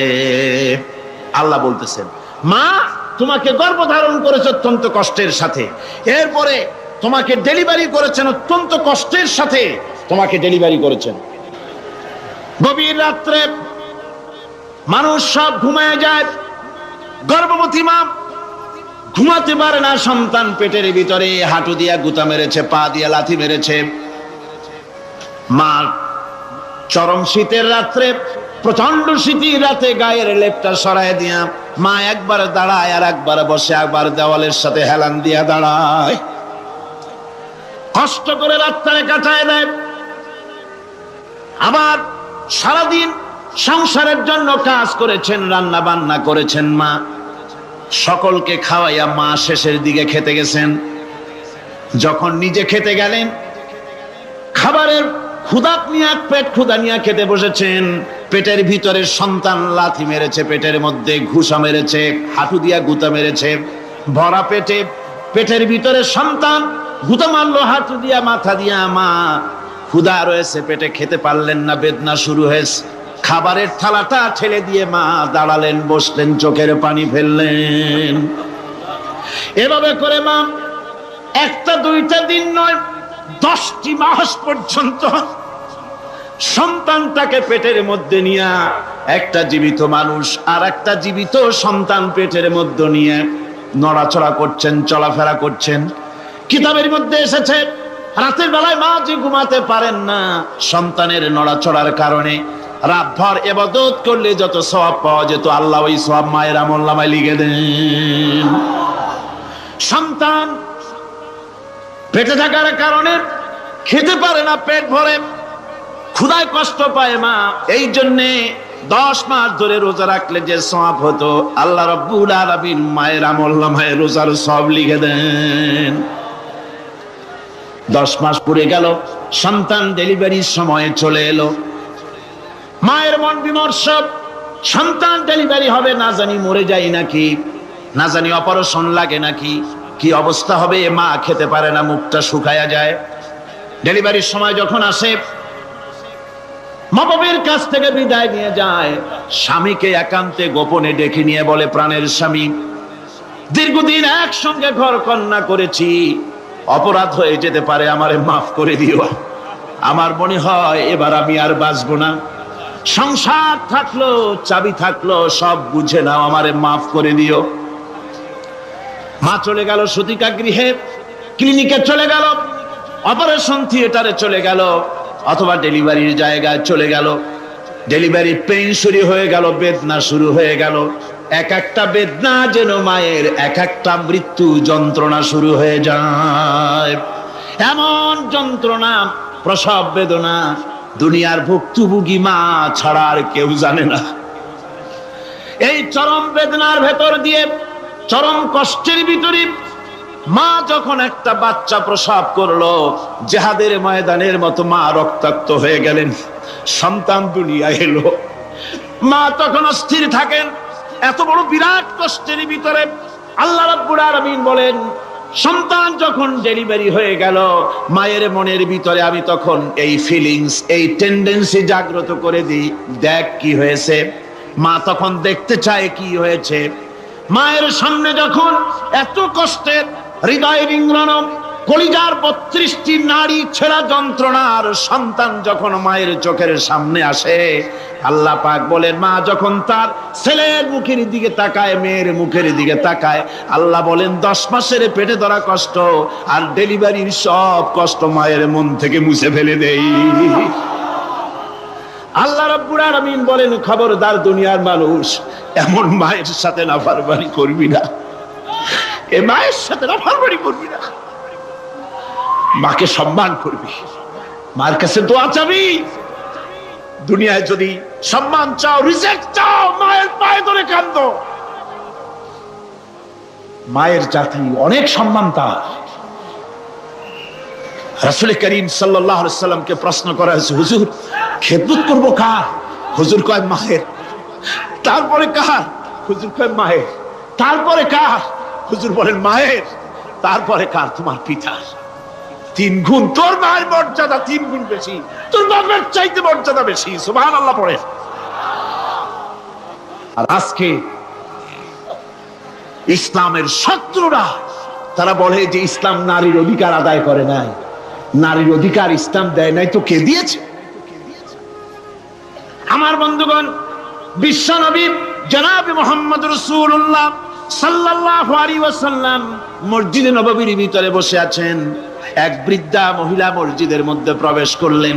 হুজুর বৃদ্ধাকে দেখে দাঁড়ায় গেলেন, বিশ্বনবী বুড়ি মেয়ে লোককে দেখে দাঁড়ায় গেলেন। আল্লাহর নবী বুড়িকে দেখে দাঁড়ালেন। বুড়ি যখন কাছে এলেন, আল্লাহর নবী নিজের গায়ের চাদর বুড়ির জন্য বিছায়া দিলেন। বুড়ি বসলেন। এরপরে কথাবার্তা সারার পর বুড়ি যখন বিদায় হবেন, হুজুর আবার দাঁড়ালেন। বুড়ি মহিলা চলে গেলেন। সাহাবায়ে কেরাম বলেন, ইয়া রাসূলুল্লাহ, কিছুই বুঝলাম না, একজন বৃদ্ধা মহিলার জন্য বিশ্বনবী দাঁড়ান আর গায়ের চাদর বিছান, আমরা বড় আশ্চর্য হয়ে গেলাম। নবীজি বলেন, ও আমার সাহাবীরা, তোমরা জানো না, এই মহিলাকে চিনতে পারো নাই। আমি আমার মায়ের দুধ আমার জীবনে কিসমতে তেমন হয় নাই। আমি আমার মায়ের দুধ তেমন কিসমতে পাই নাই। যার বুকে দুধ খেয়ে, যার কোলে কাখে চড়ে আমি বড় হয়েছি, আমার সেই দুধ মা, ইনি হযরতে হালিমাতুস সাদিয়া, আমার সেই দুধ মা।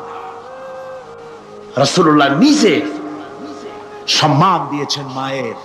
খবরদার মাকে অসম্মান করবেন না, মাকে সম্মান করবেন, মাকে শ্রদ্ধা করবেন। আমার বন্ধুগণ, আলেম ওলামা পীর বুজুর্গদের জন্য হাদিয়া তো দেন, আপনারা কোনো নিষেধ নাই, দেন। হাদিয়া দেওয়াও সুন্নত, নেওয়াও সুন্নত, দিবেন, আমি কোনো নিষেধ করি না। কিন্তু আমি বলতে চাই, পীর বুজুর্গদের কাছে, আলেম ওলামাদের কাছে হাদিয়া দিয়া আল্লাহরে যত না খুশি করতে পারবেন, এই ডালিম বেদানার মৌসুমে বেদানা একটা ভেঙে নিজ হাতে যদি মায়ের মুখে তুলে দেন, আল্লাহর আরশ খুশি হয়ে যাবে, আল্লাহর আরশ আজিম খুশি হয়ে যাবে, আল্লাহ পাক খুশি হয়ে যাবেন। মায়ের খাওয়াও, বাপকে খাওয়াও, তোমার সবচেয়ে বড় পীর তিনি। সুবহানাল্লাহ, সুবহানাল্লাহ। মা বাপ যদি একটু দোয়া করে দেয়, তোমার জিন্দেগির কাম শেষ। একটু বদদোয়া করলে জাহান্নামে যাবা। কোন পীর সাহেব বদদোয়া করলে জাহান্নামে যাবে এমন কথা নয়। কোন মাওলানা বদদোয়া করলে দোজখে যাবে এমন কথা নয়। রাসূল বলেছেন, হুমা জান্নাতুকা ওয়া নারুকা। মা বাপ তোমার বেহেশত, মা বাপ তোমার জাহান্নাম। মা বাপ যদি অসন্তুষ্ট হয় দোজখে যাবি, আর মা বাপ যদি খুশি আল্লাহর জান্নাতে চলে যাবে। সুবহানাল্লাহ, সুবহানাল্লাহ, সুবহানাল্লাহ। মায়ের পায়ের তলে তোর বেহেশত। আমরা পুরুষ, আমাদের গত বছরও বলেছি, আমরা পুরুষ, আমাদের পায়ের তলে জুতা। আমাদের পায়ের তলে কি? শুধু জুতা। আর আমার মা, আমার মায়ের জাতি যারা এই প্যান্ডেলে বসে আছেন, আমার মায়েরা বোনেরা, মায়ের জাতি যারা পৃথিবীতে, মায়ের জাতির পায়ের তলে আল্লাহর বেহেশত। সুবহানাল্লাহ। নারীর মর্যাদা ইসলাম দেয় নাই, কে দিয়েছে? আল্লাহ দিয়েছেন, আল্লাহ রাসূল দিয়েছেন। আমার বন্ধুগণ, হযরত বাইজিদ বুস্তামি, ছোট্ট বাচ্চা ছেলে, গভীর রাত্রে মা অসুস্থ, পানির পিপাসায় জেগে উঠেছেন। বাবারে, পিপাসায় শেষ হয়ে গেলাম, পানি দাও। ছেলে ঘরের ভিতরে পানি না পেয়ে বাইরে দৌড়াদৌড়ি করলেন। অনেক দূর থেকে পানি নিয়ে এসে দেখেন মা ঘুমায় গেছেন। পানি নিয়ে দাঁড়ানো, পৌষ মাস, মাঘ মাসের শীতের রাত, ফজরের সময় মায়ের ঘুম ভেঙে গেল। তাকিয়ে দেখেন বাইজিদ দাঁড়ানো, হাতে পানি থরথর করে কাঁপছে।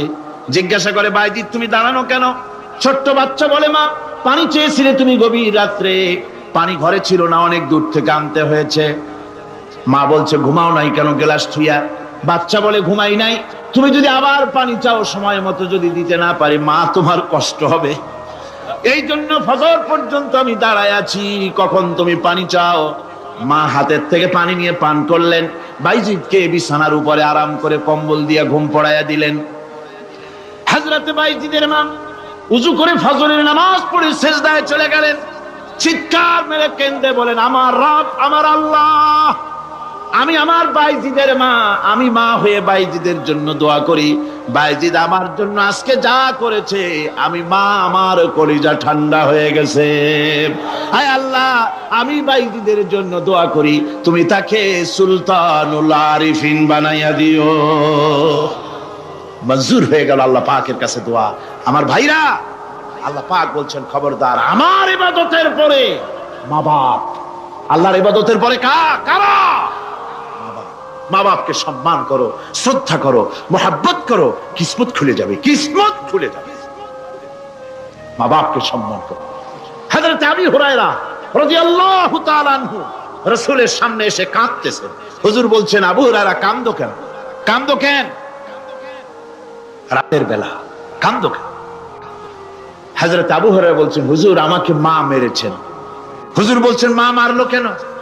কোন অপরাধ করেছো? কোন গোস্তাখি করেছো? আবু হুরায়রা বলছেন, না হুজুর, কোন গোস্তাখি করি নাই, তবে মারলো কেন? হযরত আবু হুরায়রা বলছেন, হুজুর আমি আপনার দরবার থেকে ফিরতে রাত হয়ে গিয়েছিল। মা জিজ্ঞেস করলেন, আবু হুরায়রা এত রাত্রে কোথায় ছিলি? বললাম, আমি ছিলাম যে কদম চুমতে পারলে দুনিয়া ধন্য হয়, সেই দরবারে নববীর কদম মোবারক থেকে আসতে আমার দেরি হয়েছে। আমার মা মুশরিকা, আপনার নাম শুনে তার গায়ে আগুন জ্বলে উঠলো, আমাকে ধরে মারা আরম্ভ করলো। বলল, হয় আমার বাড়ি ছাড়বি, আর না হয় মুহাম্মদ সাল্লাল্লাহু আলাইহি ওয়াসাল্লামের দরবার ছাড়বি।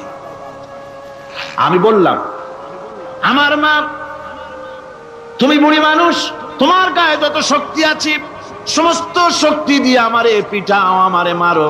মারতে মারতে আমাকে বাড়ি থেকে তুমি বের করে দাও, তোমার বাড়ি শুদ্ধ তাম দুনিয়া ছেড়ে দিতে পারি, আল্লাহর নবীর কদম মোবারক ছেড়ে দিতে পারি না। হুজুর, আমার মা আমাকে গলা ধাক্কা দিয়ে বের করে দিয়েছেন। হুজুর বলছেন, আবু হুরায়রা, তোমার মা তোমাকে মেরেছে, তুমি আমার কাছে নালিশ করছো? আমার তো এখানে ইন্টারফেয়ার করার কিছু নেই। সুবহানাল্লাহ, সুবহানাল্লাহ। মা তোমাকে মেরেছে, এখানে আমার করার কিচ্ছু নাই। বিশ্ব নবী বলছেন, এত বড় পাওয়ারফুল নবী, লেজিসলেটিভ পাওয়ার, সারে আল্লাহ তাকে বানিয়েছেন শরীয়ত প্রণেতা। কোরআন শরীফ, কোরআন শরীফে শুধু হালাল ও হারামের, হালাল এবং হারামের, বৈধ এবং অবৈধের সীমারেখা শুধু কোরআনই ঠিক করেন, রাসূলের জন্য আল্লাহ ছেড়ে দিয়েছেন। আল্লাহ রাসূলও হারাম, হালাল এবং হারামের বৈধ, বৈধতা অবৈধতার সীমারেখা নির্ধারণ করেছেন। এত বড় ক্ষমতা তার, এত বড় পাওয়ারফুল বিশ্বনবী, তিনি বলছেন মা মেরেছে, আমার করার কিছু নাই। চিন্তা করেন কত বড় কথা, এ কথার লোড কত। হযরত আবু হুরায়রা বলেন, ইয়া রাসূলুল্লাহ, মা মাকে মেরেছেন, আমি আল্লাহর নবীর কাছে মায়ের বিরুদ্ধে নালিশ করতে আসি নাই। বললেন, কেন এসেছো? হযরত আবু হুরায়রা বলেন, হুজুর, এসেছি একটা কারণে। আমি জানি আল্লাহ নবী যদি আল্লাহর দরবারে হাত উঠায়া কোনো জিনিস বলে, আল্লাহ রাব্বুল আলামিন সঙ্গে সঙ্গে মঞ্জুর করে নেন। হুজুর, আমি এসেছি, মেহেরবানি করে দোয়া করুন আমার মাকে যেন আল্লাহ হেদায়েত নসিব করে দেন। আল্লাহ নবী হাত উঁচু করে বললেন, আল্লাহুম্মা হিদি উম্মা আবি হুরায়রা, আয় আল্লাহ, আমি দোয়া করি আবু হুরায়রার মাকে তুমি হেদায়েত নসিব করে দাও। রাসূলুল্লাহ দোয়া করছেন আর আবু হুরায়রা সমানে দৌড়াচ্ছেন। তিনি দৌড়াচ্ছেন, পিছন থেকে কয়েকজনে আবু হুরায়রার জামা টেনে ধরেছে, দৌড়ো। তাদের জানা আবু হুরায়রা খুব ভদ্রলোক মানুষ, কোন ঝড় ঝামেলার মধ্যে থাকে না, রাগ সাগ করে না, চিৎকার মারে না, দৌড় মারে না, এত ভদ্র শরীর, দৌড়ায় কেন? না জানি কোন বিপদ বুঝি ঘটে গেছে। পিছন থেকে জামা টেনে ধরে বলে, দৌড়াও কেন? হযরত আবু হুরায়রা জামা সাহাবীর হাত থেকে ছিনায় নিয়ে বলেন, জামা ছেড়ে দাও, আমাকে দৌড়াতে দাও। আমি দৌড়াইয়া বাড়ি যে দেখতে চাই, আমি দৌড়াই আগে আমার বাড়ি পৌঁছতে পারলাম না, আমি যাওয়ার আগে আমার আল্লাহর নবীর দোয়া আমার বাড়ি পৌঁছে গেছে, আমি এইটা দেখতে চাই। হযরত আবু হুরায়রা বাড়িতে গিয়ে দরজা নক করলেন, ভেতর থেকে আওয়াজ এলো, কে? হযরত আবু হুরায়রা বলেন, মা, আমি তোমার আবু হুরায়রা ফিরে এসেছি। মা বলছেন, বাবা অপেক্ষা করো, দরজা খুলতেছি। হযরত আবু হুরায়রা বলেন, মায়ের গলার আওয়াজের ভিতরে শিরকিয়াতের কর্কশতা পেলাম না, মায়ের গলার আওয়াজের ভিতরে তাওহীদের গন্ধ পেলাম। আমার মনে হলো নবীজির নিক্ষিপ্ত তীর তার নিশানায় পৌঁছে গেছে। কিছুক্ষণ পর মা আমার বেরিয়ে এলেন, মাথা থেকে, চুলের থেকে, বুড়ি মানুষ, সাদা চুলের ভিতর থেকে পানি পড়তেছে। মা বলল, বাবারে, তোমারে মারার পর আমি বড় অনুতপ্ত হয়েছি, অনুশোচনা করেছি, আমি গোসল করেছি, মনে মনে ভাবলাম আমার ছেলে তো কোনো খারাপ জায়গায় যায় নাই, কেন তারে মারলাম? আমি বড় লজ্জায় পড়েছি তোমারে মেরে। ও আমার আবু হুরায়রা, আমি গোসল করেছি, পবিত্র হয়ে গেছি, জলদি করে আমাকে নিয়ে চলো বিশ্ব নবী জনাবে মুহাম্মদুর রাসূলুল্লাহর দরবারে। হযরত আবু হুরায়রার মা ঘোষণা করলেন, আশহাদু আল্লা ইলাহা ইল্লাল্লাহু ওয়াহদাহু লা শারীকা লাহু ওয়া আশহাদু আন্না মুহাম্মাদান আবদুহু ওয়া রাসূলুহু। আমার ভাইরা, মা বাপ সবচেয়ে সম্মানের জিনিস। আল্লাহর ইবাদতের পরই মা বাপের খেদমত করতে হবে। আল্লাহ পাক বলছেন, বান্দারে, দেখ, মায়ের পেট থেকে আনলাম, মায়ের বুকের মধ্যে মহব্বত পয়দা করলাম, এত মহব্বত দিলাম তোর উপরে, যে কোনো বিদেশে যান, যেখানে যান, বাড়িতে ফিরলে পরে সকলে, ছেলে মেয়ে ভাই বোন সবাই দেখবে সুটকেসে আমার জন্য আনছে কি। সবাই চিন্তা করবে আমার জন্য কি এনেছে। একমাত্র মা সন্তানের মুখের দিকে তাকাবে কখন খাইছে সে। সুবহানাল্লাহ, সুবহানাল্লাহ। আমার বাসার মুখখানে শুকনা, তুই বুঝি আজকে কিছু খাইস নাই? বিদেশে যেসব সন্তান থাকে, মা কাটা কবুতরের মতো ছটফট করে। আমার ছোটবেলার কথা আমি দেখেছি। সরসিরা মাদ্রাসা পড়তাম, আব্বা টাকা দিতেন মাদ্রাসায় যাওয়ার সময়, আবার মা আবার মুরগির ডিম বিক্রি করা, বিভিন্ন জিনিস বিক্রি করা বা বাজার করার পয়সা, উদ্বৃত্ত কিছু পয়সা আব্বার অজান্তে আমার হাতের মুঠার মধ্যে দিয়ে দিতেন। যখন মাদ্রাসার দিকে রওনা হয়েছি, পর্দার আড়াল থেকে দরজা থেকে দেখতাম, যতক্ষণ তাকায় দেখতেছি চোখ থেকে পানি দল করে পড়তেছে। সুবহানাল্লাহ, মা কি জিনিস! আল্লাহ আল্লাহ আল্লাহ।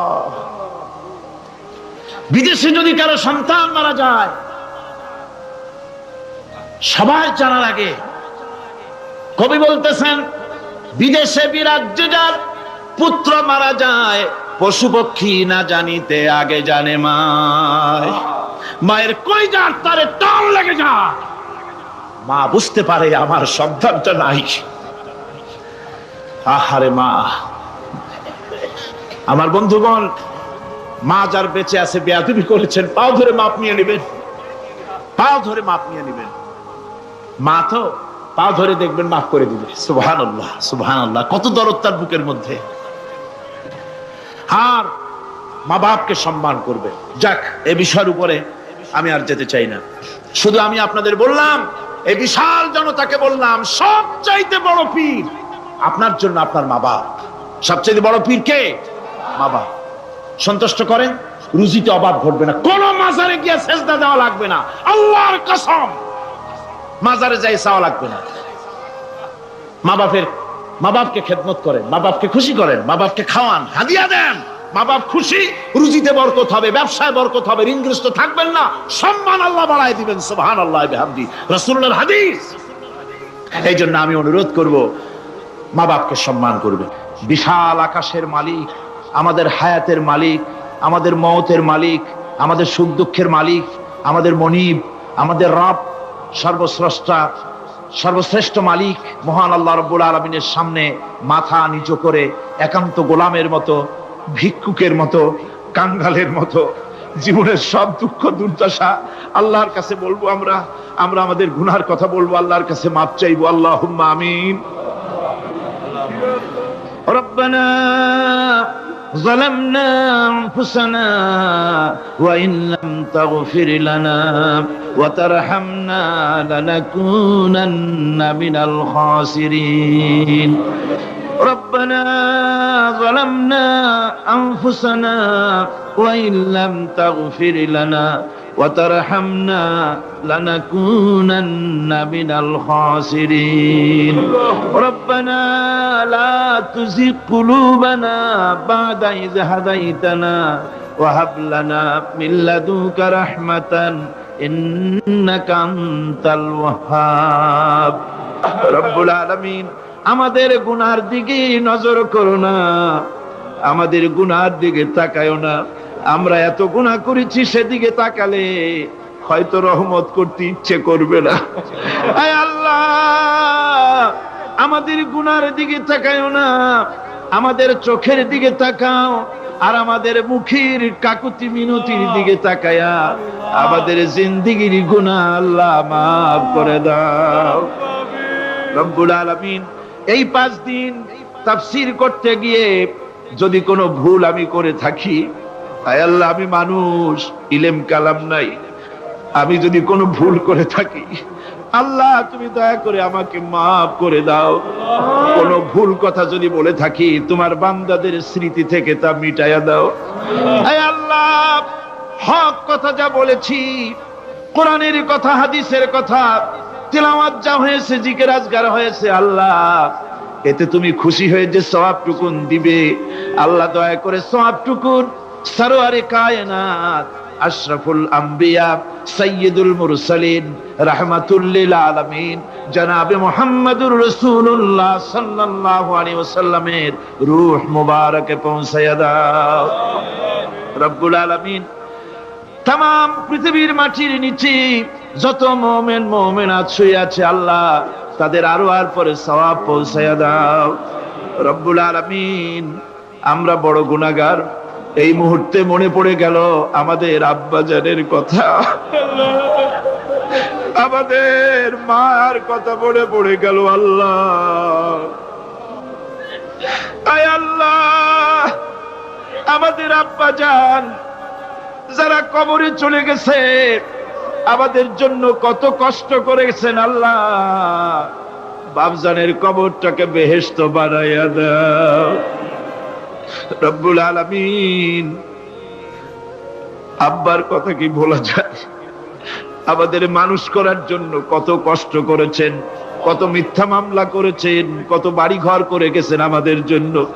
একটা পয়সা নিয়ে যান নাই, কিছু নিয়ে যায় নাই, খালি হাতে চলে গেছে। আল্লাহ, বাপজানের কবরটা বেহেশত বানাইয়া দাও। রব্বুল আলামিন, জনম দুঃখিনী মা, আমাদের মা যাদের বিদায় হয়ে গেছে, আল্লাহ বেহেশতের বাগান বানায়া দাও কবরটারে। আল্লাহ, কবরগুলিকে জান্নাতুল ফেরদাউস বানায়া দাও। রব্বির হামহুমা কামা রব্বায়ানি সগীরা, রব্বির হামহুমা কামা রব্বায়ানি সগীরা। আল্লাহ, রব্বির হামহুমা, তুমি তো রহমান, রব্বায়ানি সগীরা, তুমি জব্বার, আল্লাহ তুমি সত্তার, আমাদের দিকে একটু তাকাও। তুমি মুমিন, তুমি মুতাকাব্বির, তুমি সত্তারুল উয়ুব। আল্লাহ, আমাদের দিকে তাকাও, আমাদের দিকে তাকাও। আয় আল্লাহ, এইভাবে করে মায়ের কাছে দাঁড়ায়া যদি মা মা বলে যদি কাঁদতাম, এমন নিষ্ঠুর মা নাই যে কোলে না নিয়ে পারে। আল্লাহ, মায়ের চাইতে লক্ষ গুণে মায়া তোমার বেশি, আমাদেরকে রহমতের কোলে টেনে নাও। আয় আল্লাহ, যত মানুষ মাহফিলে হাত উঁচু করছে, যত গুনাহ আছে আজকের মাঠ থেকে কেউ যেন গুনাহ নিয়ে বাড়ি না যায়। আল্লাহ, আমাদের শিরক গুনাহ মাফ করো, আমাদের বেদাতের গুনাহ মাফ করো, চুরি ডাকাতির গুনাহ মাফ করো, মানুষ হত্যা করার গুনাহ মাফ করো, জিনা করার গুনাহ মাফ করো। বিদায় হয়ে গেছে আল্লাহ, রব্বুল আলামিন, বাংলাদেশ আমাদের প্রিয় জন্মভূমি। আল্লাহ, কবরগুলিকে জান্নাতুল ফেরদাউস বানায়া দাও। রব্বির হামহুমা কামা রব্বায়ানি সগীরা। রব্বুল আলামিন, আমাদের দোয়া তুমি কবুল করো। আল্লাহ, দোয়া আল্লাহ, আমাদের কান্নার আওয়াজ তুমি শোনো। আল্লাহ, কিচ্ছু নাই কান্দা ছাড়া আমাদের কাছে। আল্লাহ, এই মাহফিলে যত যুবক এসেছে, আমাদের দেশের যুবকদের চরিত্র শেষ হয়ে যাচ্ছে। আল্লাহ, সব যুবকদের জন্য দোয়া করি। আল্লাহ, যুবক ছেলেদের ইসলামী আন্দোলনের জন্য খালিদ বিন ওয়ালিদ বানায় দাও। এই মাহফিলে যত যুবক এসেছে, আল্লাহ সব যুবকদের ইসলামী আন্দোলনের কর্মী বানায় দাও। আয় আল্লাহ, বাংলাদেশের সেনাবাহিনী, বাংলাদেশের বিডিআর তোমার দরবারে মঞ্জুর করো, তাদের সিনায় হিম্মত দাও। বাংলাদেশের পুলিশ বাহিনী ইমাম দিয়া কলজেটারে ভরে দাও। বাংলাদেশের সেনাবাহিনী, air force, land force, BDR, police, এদের কলিজায় এত বড় ইমাম দাও যে ইমানের জোরে বাংলাদেশের প্রতি ইঞ্চি জমিন রক্ত দিয়ে হেফাজত করতে পারে। আল্লাহ, ইয়া আল্লাহ, ইয়া আল্লাহ। আমার ভাইরা, হুজুর সাল্লাল্লাহু আলাইহি ওয়াসাল্লাম আরাফাতের ময়দানে দুহাত উঁচু করে দিয়ে আল্লাহর কাছে চাইছিলেন, যাতে তার বগল দেখা গিয়েছিল। হাদিস শরীফে এসেছে, আল্লাহর কাছে দুটো হাত উঁচু করে দিয়ে চান, ইয়া আল্লাহ, আল্লাহ। কান্দেন, কান্দেন, আজকে কাঁদবেন না, কবে কাঁদবেন? আজই তো কান্নার দিন। কাঁদেন আল্লাহর কাছে, আল্লাহ ভিক্ষা চাই তোমার কাছে। আল্লাহ, আল্লাহ, অনেকের রোগ ব্যাধি আছে, মাফ করে দাও। আল্লাহ, আজকের এক মহিলা আমার সঙ্গে টেলিফোনে কাঁদলেন, 20 বছর পর্যন্ত রোগে ভুগতেন। রাহেল আক্তার লাকি তার নাম, 20 বছর পর্যন্ত ভুগতেছে রোগে। কাঁদতেছে, বলছে বিশ্বাস করি কোরআনের মাহফিলে দোয়া কবুল হবে, অপারেশন যেন লাগে না, দোয়া করেন এই মহিলাকে যেন আল্লাহ অপারেশন না লাগায় ভালো করে দেন। আমার মা বোনেরা, মেয়ে লোক মানুষ, পেটে বাচ্চা, কোলে বাচ্চা, কষ্ট করে মা বোনেরা বহুত দূর দারাজ থেকে এসেছে। আল্লাহ, আমার মায়েরা বোনেরা যারা আসছে, আল্লাহ কিয়ামতে তাদেরকে খাদিজা এবং আয়েশার কাতারে দাঁড় করায় দিও। আল্লাহ আমার মা বোনদেরকে পর্দায় থাকার তৌফিক দিও। আল্লাহ মা বোনদেরকে তুমি হেফাজত করো। যত রিকশাওয়ালা এসেছে আল্লাহ, এত কষ্ট তারা করে, ওদের ভাগ্য তুমি উন্নতি করে দিও আল্লাহ। রিকশাওয়ালা, ঠেলাওয়ালা, কুলি, মজুর, আল্লাহ সকলের উপরে তোমার রহমত নাজিল করো। কলেজ বিশ্ববিদ্যালয়ের শিক্ষক, ছাত্র, ডিসি, এসপি, জজ, ব্যারিস্টার, ম্যাজিস্ট্রেট, আইনজীবী, বুদ্ধিজীবী, সাহিত্যিক, সাংবাদিক, প্রকৌশলী, চিকিৎসক, কৃষিবিদ, আল্লাহ সকলের উপরে তোমার রহমত নাজিল করো আল্লাহ রব্বুল আলামিন। আমরা এই বিশ্বাস নিয়ে হাত নামাচ্ছি যে আমরা এতক্ষণ যা বলেছি তুমি শুনেছো, আমরা যা বলেছি তুমি কবুল করেছো। আয় আল্লাহ, আমাদের মুনাজাত তোমার দরবারে কবুল করে দিও আল্লাহ। সুবহান রাব্বিকা রাব্বিল ইজ্জাতি আম্মা ইয়াসিফুন ওয়া সালামুন আলাল মুরসালিন আলহামদুলিল্লাহি রাব্বিল আলামিন ওয়া জাআল আখিরা কালিমাতিনা ইনদাল মাউত লা ইলাহা ইল্লাল্লাহু মুহাম্মাদুর রাসূল।